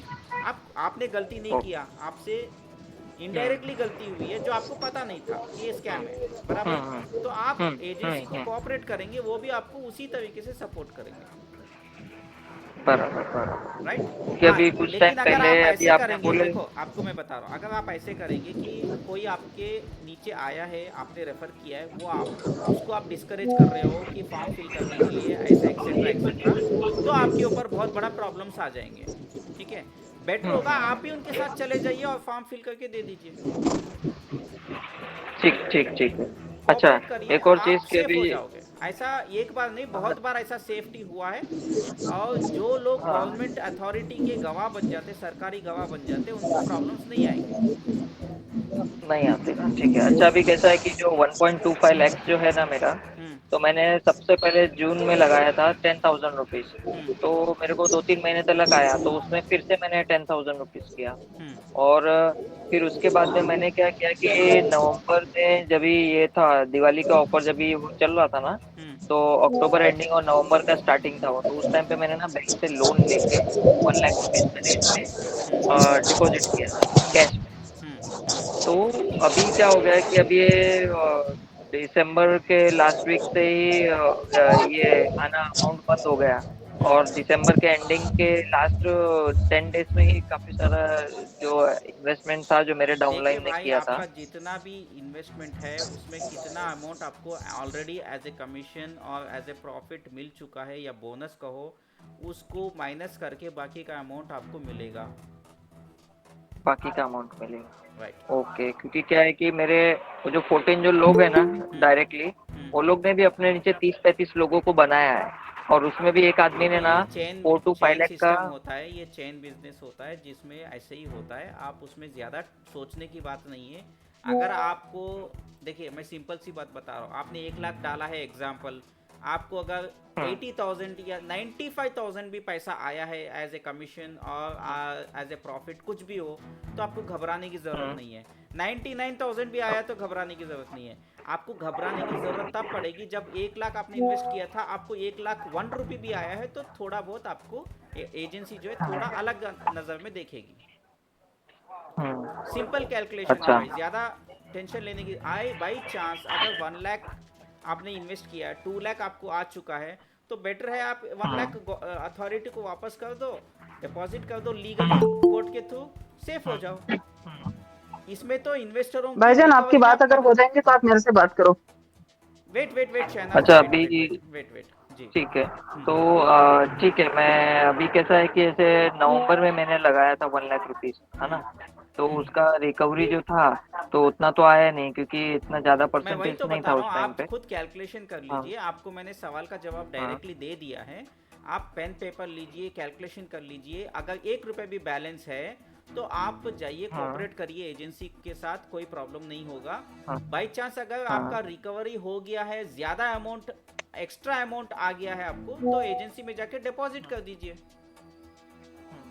अच्छा अभी इसमें एक छोटा सा इसी के अंदर एक क्वेश्चन और है कि जैसे भी मेरा रिकवरी नहीं हुआ है, ठीक है, और बैंक से मैंने लोन लेके रखा हुआ है, ईएमआई उसका भी कल परसों की तारीख में मेरा एक ईएमआई भी गया, जो मैंने बहुत परेशानी होके मैंने उसको डिपॉजिट किया है। तो हम कुछ भी अभी नहीं कर सकते हैं, ठीक है, वो तो आपको अगर पता मैं है। जैसे दादर में या मैं जैसे जोगेश्वरी वेस्ट में रहता हूँ, तो मैं यहाँ पे अगर कोई एफआईआर करता हूँ या एनओसी करता हूँ, तो जो भी प्राइवेट फाइनेंस वाले हैं, तो उनको अगर मैं देता हूँ कि मेरे साथ ऐसा ऐसा स्कैम हुआ, आपसे पैसा लेके मैंने वहाँ डाला था, लुकआउट है भाई, मैं उसमें आपको कुछ भी नहीं बोल सकता।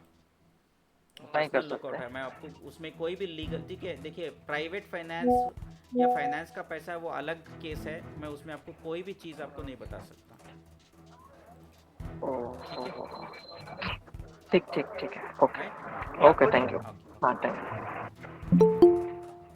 सर मैंने मेरे दोस्तों का 4,000 5,000 जो था वो मैंने क्रेडिट कार्ड से पेमेंट किया और उन्होंने मुझे ऑनलाइन ट्रांसफर किया है, तो उसमें फिर कैसा कर सकते हैं, क्योंकि पेमेंट मेरे क्रेडिट कार्ड से गया हुआ है।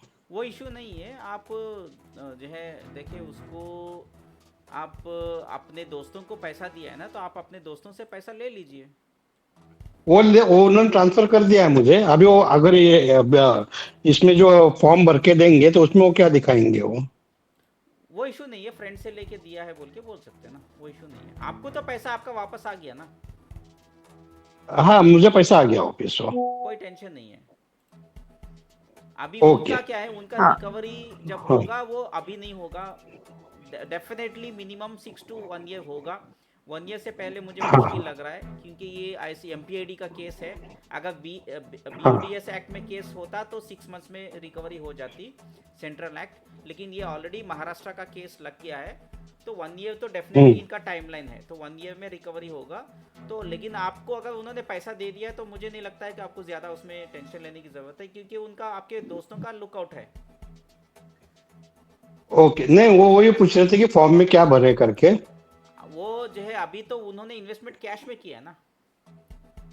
नहीं उन्होंने मुझे ऑनलाइन ही ट्रांसफर किया, उन्होंने 5-5 हजार, ये ज्यादा नहीं, 5-5 हजार रुपए ही था वो। क्रेडिट कार्ड का नंबर लास्ट के 4 डिजिट डाल के फ्रेंड के क्रेडिट कार्ड से किया था बोल के डाल दे, बस खत्म।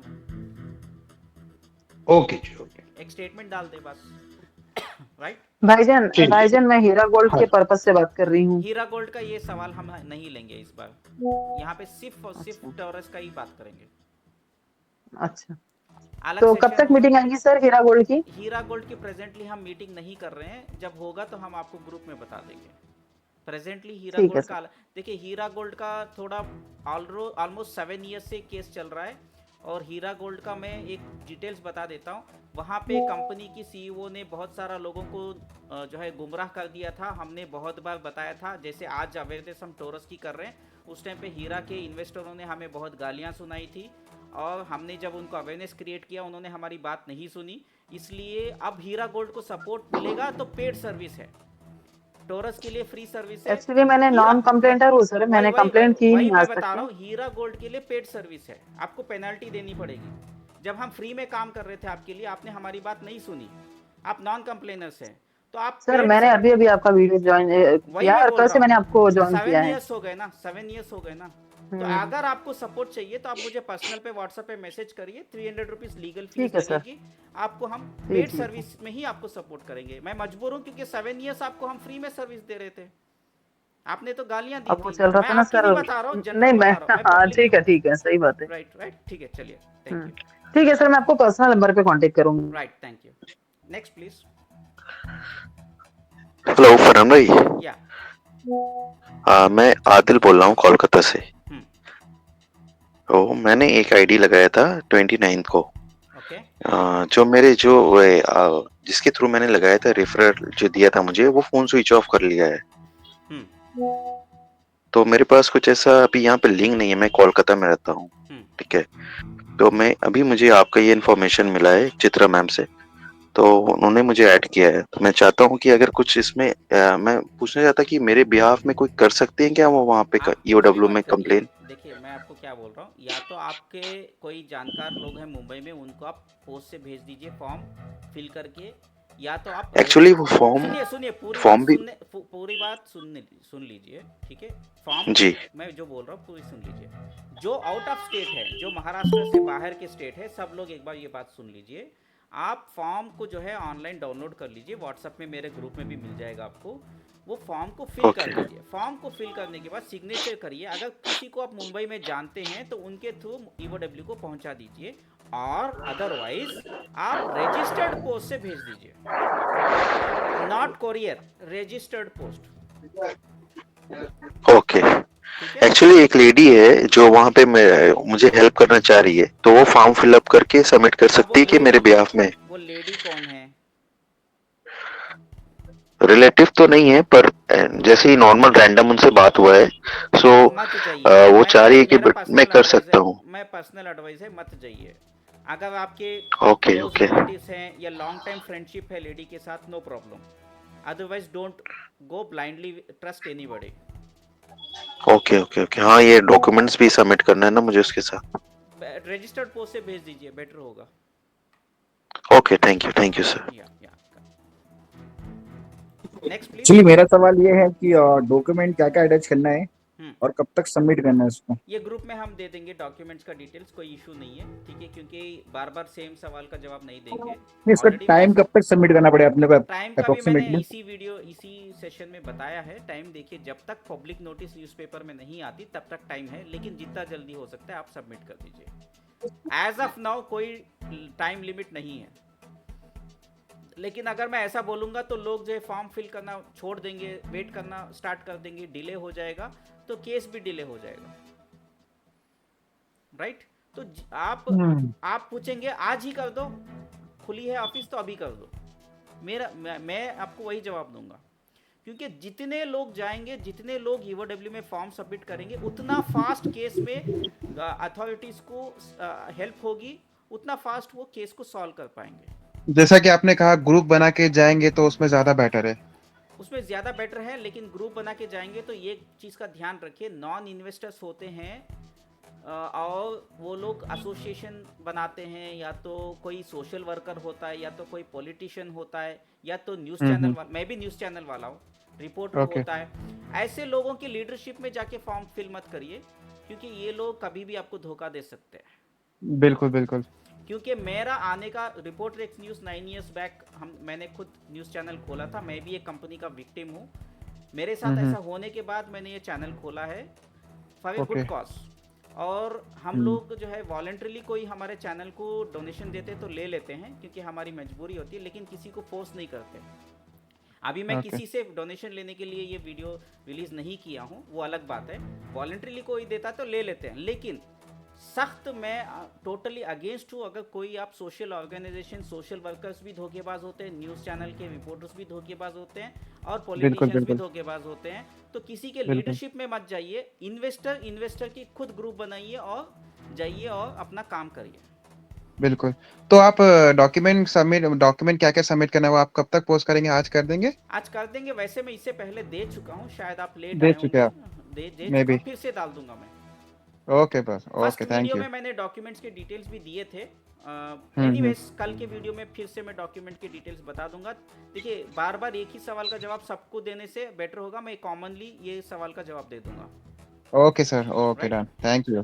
या next please. Varun ji, hello. Yeah मैं पूछ सकता है सवाल? मेरा एक सवाल ये था कि जैसे मुंबई के ईओडब्ल्यू का जो एड्रेस है वो मुंबई का है, तो फॉर नवी मुंबई में जो हम लोग रहते हैं उनके लिए कोई प्रोविजन है कि हम लोग विद इन नवी मुंबई में कमिश्नर ऑफिस के यहाँ पे ईओडब्ल्यू वगैरह प्रोविजन है कि वहां पर जाके दे सकते? वहाँ पे एक एफआईआर खोलो, एक नया एफआईआर रजिस्टर कराओ और वहाँ से उनको गाइडलाइंस मिलेगी, फिर उसको फॉलो अप करो।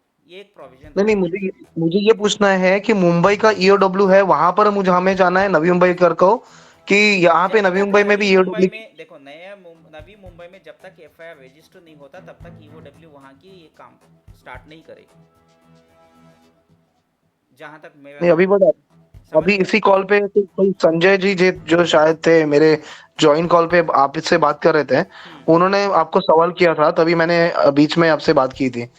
तो वो संजय जी बोल रहे थे कि मैं ईओडब्ल्यू गया था नवी मुंबई में, उनको उन्होंने एंटरटेन नहीं किया।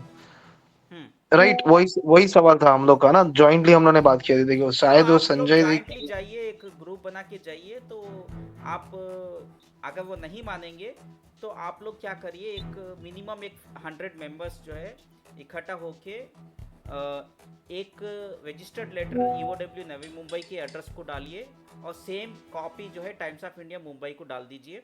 उसके बाद थोड़े दिनों में न्यूज़पेपर में उसका आर्टिकल छप जाएगा, फिर वो नवी मुंबई की डिपार्टमेंट काम करने लग जाएगी। तो ईओडब्ल्यू का सर नवी मुंबई का भी एड्रेस अगर पोस्ट करेंगे तो अच्छा रहेगा, जैसे अभी अपने ग्रुप में मुंबई का मेरे पास एड्रेस नहीं है, किसी से मैं ग्रुप में पूछ लेता हूँ, अगर मिल गया तो मैं दे देता हूँ। Please sir, please. Right now मेरे पास नहीं है, मैं वैसे मैं मुंबई का नहीं हूँ, मैं आंध्रा में रहता हूँ। हाँ, वो आंध्रा में रहते हैं आप? ओके ओके, हाँ मैंने सुना सर।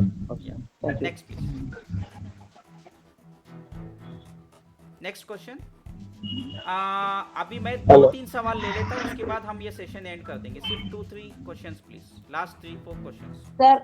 सर मैं एक बार आपको फोन बंद कर सकती हूँ क्या? जी बोलिए। एक बार आपको फोन करके बात कर सकती हूँ? फोन में मैं किसी से बात नहीं करता रूपा मैडम, सॉरी। तो मैसेज से करके? हाँ, मैसेज में आप ऑडियो रिकॉर्डिंग भेज दीजिए, मैं आपको ऑडियो रिकॉर्डिंग से रिप्लाई दे दूंगा। ओके चलेगा, ठीक है, okay, thank you. Next. Hello. या मदन जी बोलिए। सर हमने भी इन्वेस्ट किए थे, हमने इन्वेस्ट किए थे 10,000 का समथिंग किए थे, तो बाद में हमने कुछ बैंक से उठा के डाले थे, 70,000 तक वो उठाए थे, और बाकी ऐसा कैश मिला के कुछ 1,00,000 1,000 मतलब 1,02,000 तक का समथिंग था। तो वो रेफरल में वाइफ के नाम से कर दिए थे, तो उसके लिए क्या करना पड़ेगा सर? आप दोनों का है ना इन्वेस्टमेंट, तो दोनों का ईओडब्ल्यू में फॉर्म भर के दे दीजिए। और वाइफ का नाम डाले थे, पर बैंक का ये मेरा ही लगाया था उसमें। लेकिन और वाइफ का नेम पे आपने इन्वेस्टमेंट किया या आपके नाम पे किया?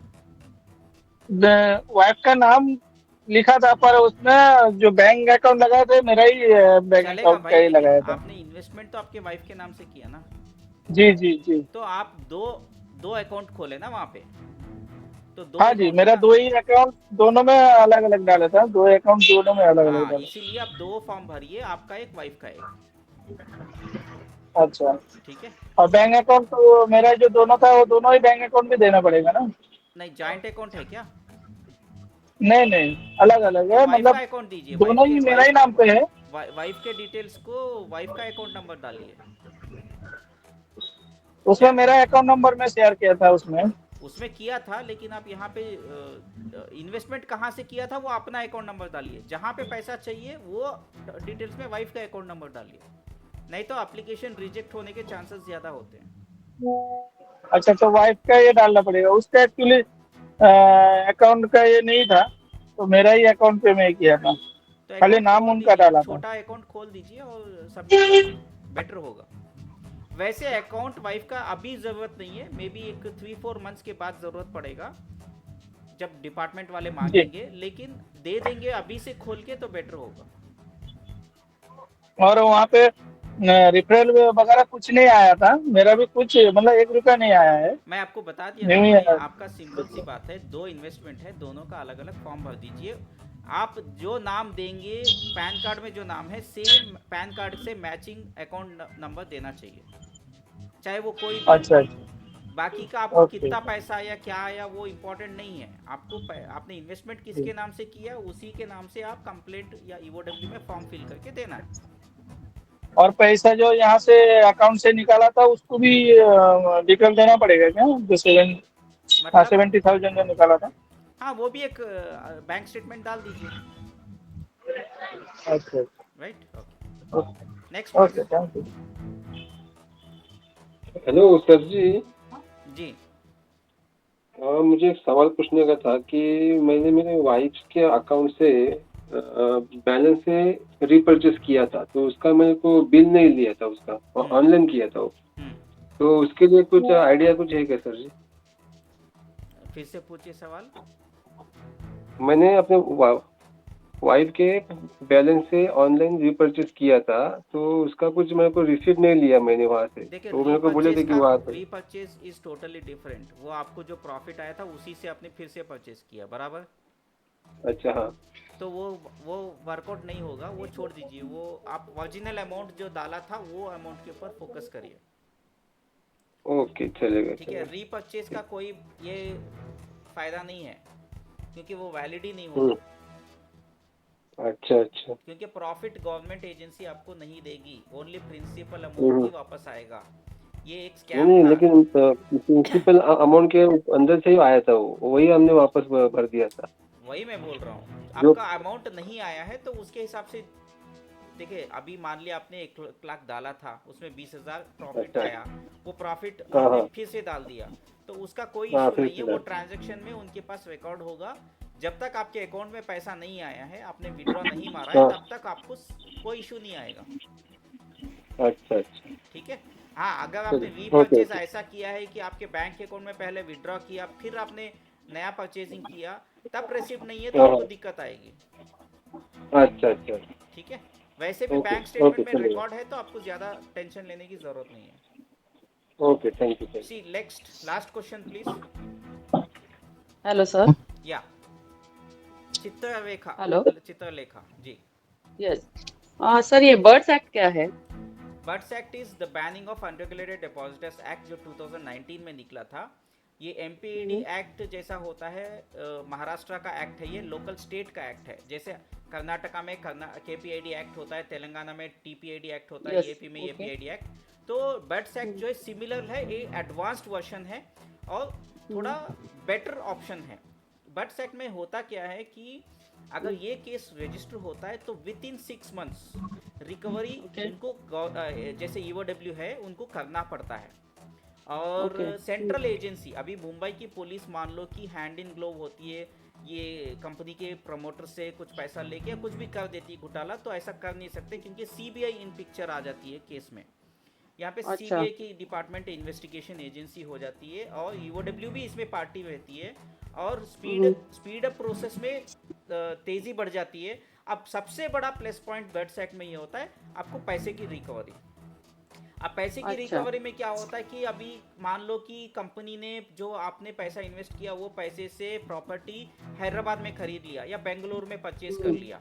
उस टाइम पे मुंबई की पुलिस वहाँ पे ईओडब्ल्यू डिपार्टमेंट वहाँ पे जाना है, वहाँ की कोर्ट में फाइट करने के लिए उनको थोड़ी परेशानी आ सकती है, प्रॉब्लम्स फेस करना पड़ता है। लेकिन बर्ड्स एक्ट क्योंकि ये सेंट्रल एक्ट है तो डिपार्टमेंट को फुल अथॉरिटी होती है, वहां से भी वो पैसा रिकवर कर सकते हैं। ये पॉइंट नंबर 1। पॉइंट नंबर 2, जो एजेंट्स होते हैं जिसका पैसा रिकवरी नहीं हो पाता है, वो एजेंट्स का बैंक अकाउंट सीज किया जाता है, उनकी प्रॉपर्टी को अटैच किया जाता है, उनकी प्रॉपर्टी को भी बेच के पैसा रिकवर करके इन्वेस्टरों को देने की कोशिश करती है बट्स एक्ट में, जो एमपीआईडी एक्ट में इतना स्ट्रॉन्ग केस नहीं बनता।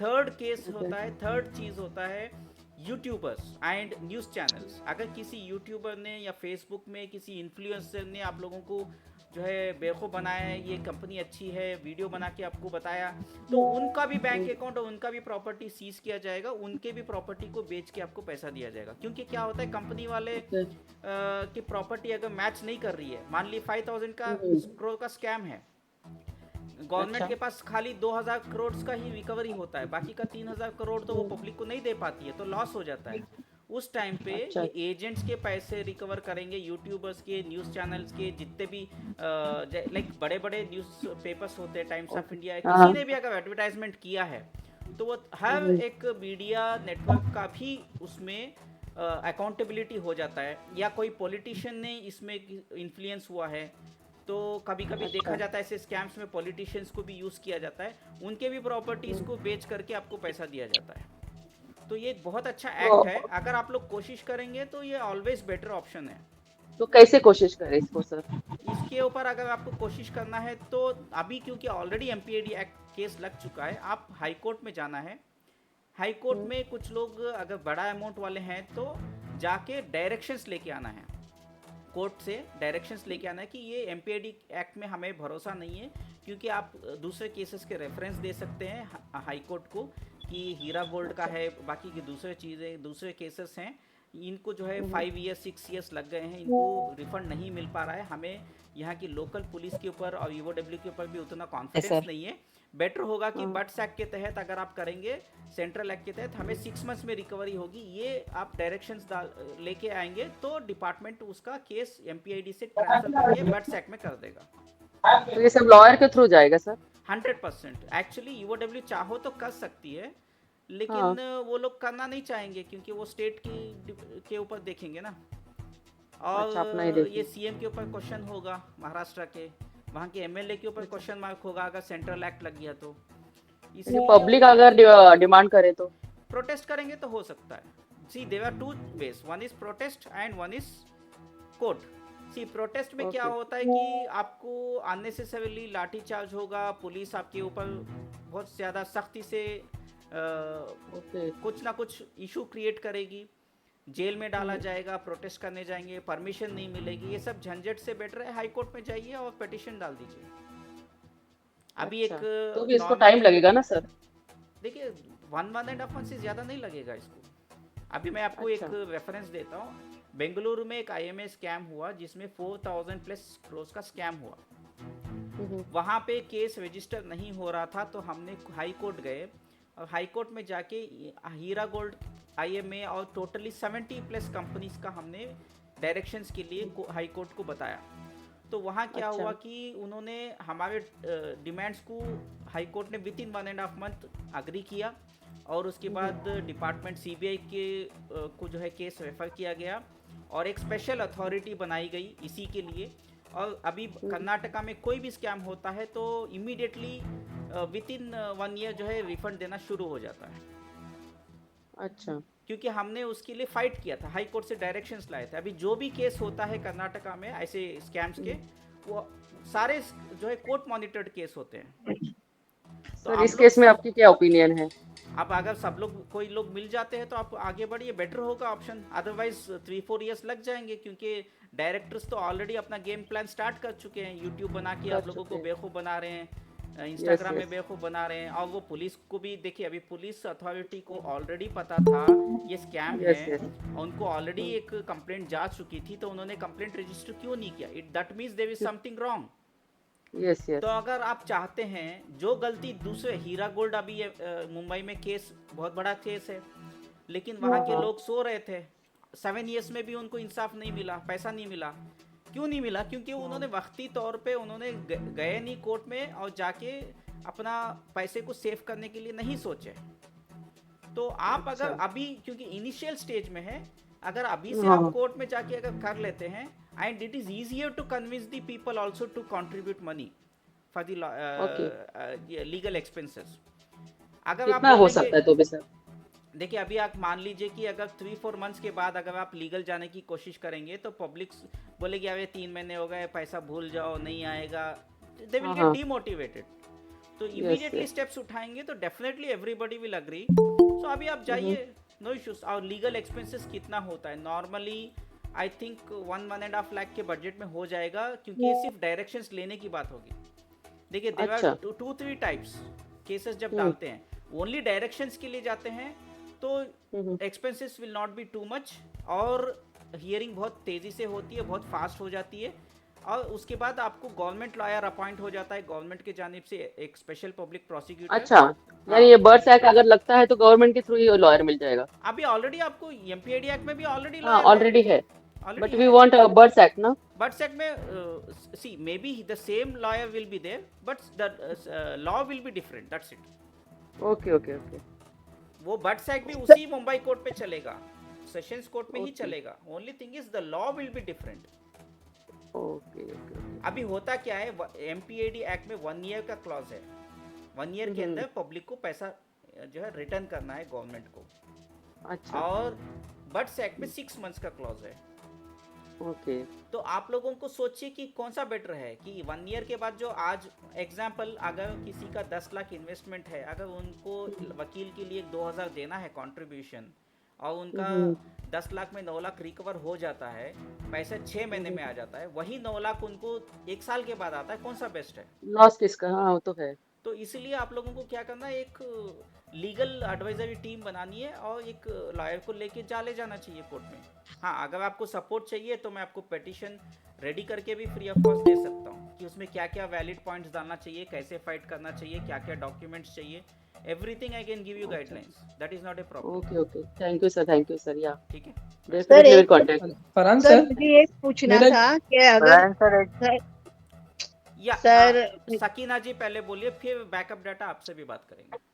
जी सर मुझे ये बोलना था, अगर समझो 4 लोग घर में है, सबने आइडिया अलग अलग बनाया है, तो अभी मुझे फॉर्म भरना है, तो चारों का अलग अलग फॉर्म भर के लेके जाना है सकीना जी या मेरा इस सवाल का जवाब देने का अंदाज थोड़ा अलग है, गलत मत समझिएगा। मैं आपको पूछता हूँ सवाल सीधा सीधा, आपका पैन कार्ड और आपके फैमिली का पैन कार्ड सेम है क्या? नहीं अलग अलग है। आधार कार्ड सेम है, सबका एक ही है या सबका अलग अलग है? अलग अलग है, तो मतलब अलग अलग भर के कोई एक बंदा जाके सबमिट कर सकता है या चारों को जाना सब होगा? लोग भर के एक बंदा सबमिट कर सकता है, ये ओके है, लेकिन अगर सबके एक ही फॉर्म भरोगे तो ये फुल फैमिली कॉम्बो नहीं आता है। जी ठीक है, वो तो समझ गया, लेकिन बाद में जब अगर पैसा वैसा देने के टाइम बुलाया जाएगा वहाँ पर, तब तो क्या जाना है, सबको वहाँ हाजिर होना है? 100% हाजिर होना है। जैसे अभी पैसा तो मेरे बैंक में ही सास के आएगा, नाम पे देखिए हाँ पैसा तो बैंक में ही आएगा, लेकिन वेरिफिकेशन एक होगा जहाँ पे थंब लिया जाएगा आप लोगों का, जी वो उस टाइम पे आपको पर्सनली जाना ही पड़ेगा। ओके ओके ठीक है सर। लेकिन अभी इम्पोर्टेंट नहीं है फरहान सर प्रेजेंट मेरा सिचुएशन। बैकअप डाटा बोलिए। फरहान सर मेरा क्वेश्चन ये था कि अभी जैसे आपने बोला कि फॉर एग्जांपल रिकवरी सीज करके जो भी कैश में अमाउंट आया है, लेट्स अज्यूम कि 50 करोड़ आया है, बट ओवरऑल अगर फिगर देखेंगे कस्टमर इन्वेस्टर का तो वो मोर देन 100 करोड़ है। और यहाँ पे अभी जो अपना वाला सिचुएशन है टॉरस का, तो इंडिया में कोई एसेट्स है नहीं, तो फिर जब कैसे डायरेक्शन रहेंगे? 50 इंडिया में एसेट्स नहीं है बोल के तो नहीं बोल सकते, I am sure there will be something which they can recover. इतना बड़ा अमाउंट तो बाहर नहीं जा सकता मेरे भाई, because the company just started its operation in February 2024। इतना तेजी से उतना बड़ा अमाउंट बाहर इंडिया के बाहर नहीं जा सकता, it is impossible. Hello sir. Hello शाबाश भाई बोलिए। Hello sir. शाबान सॉरी।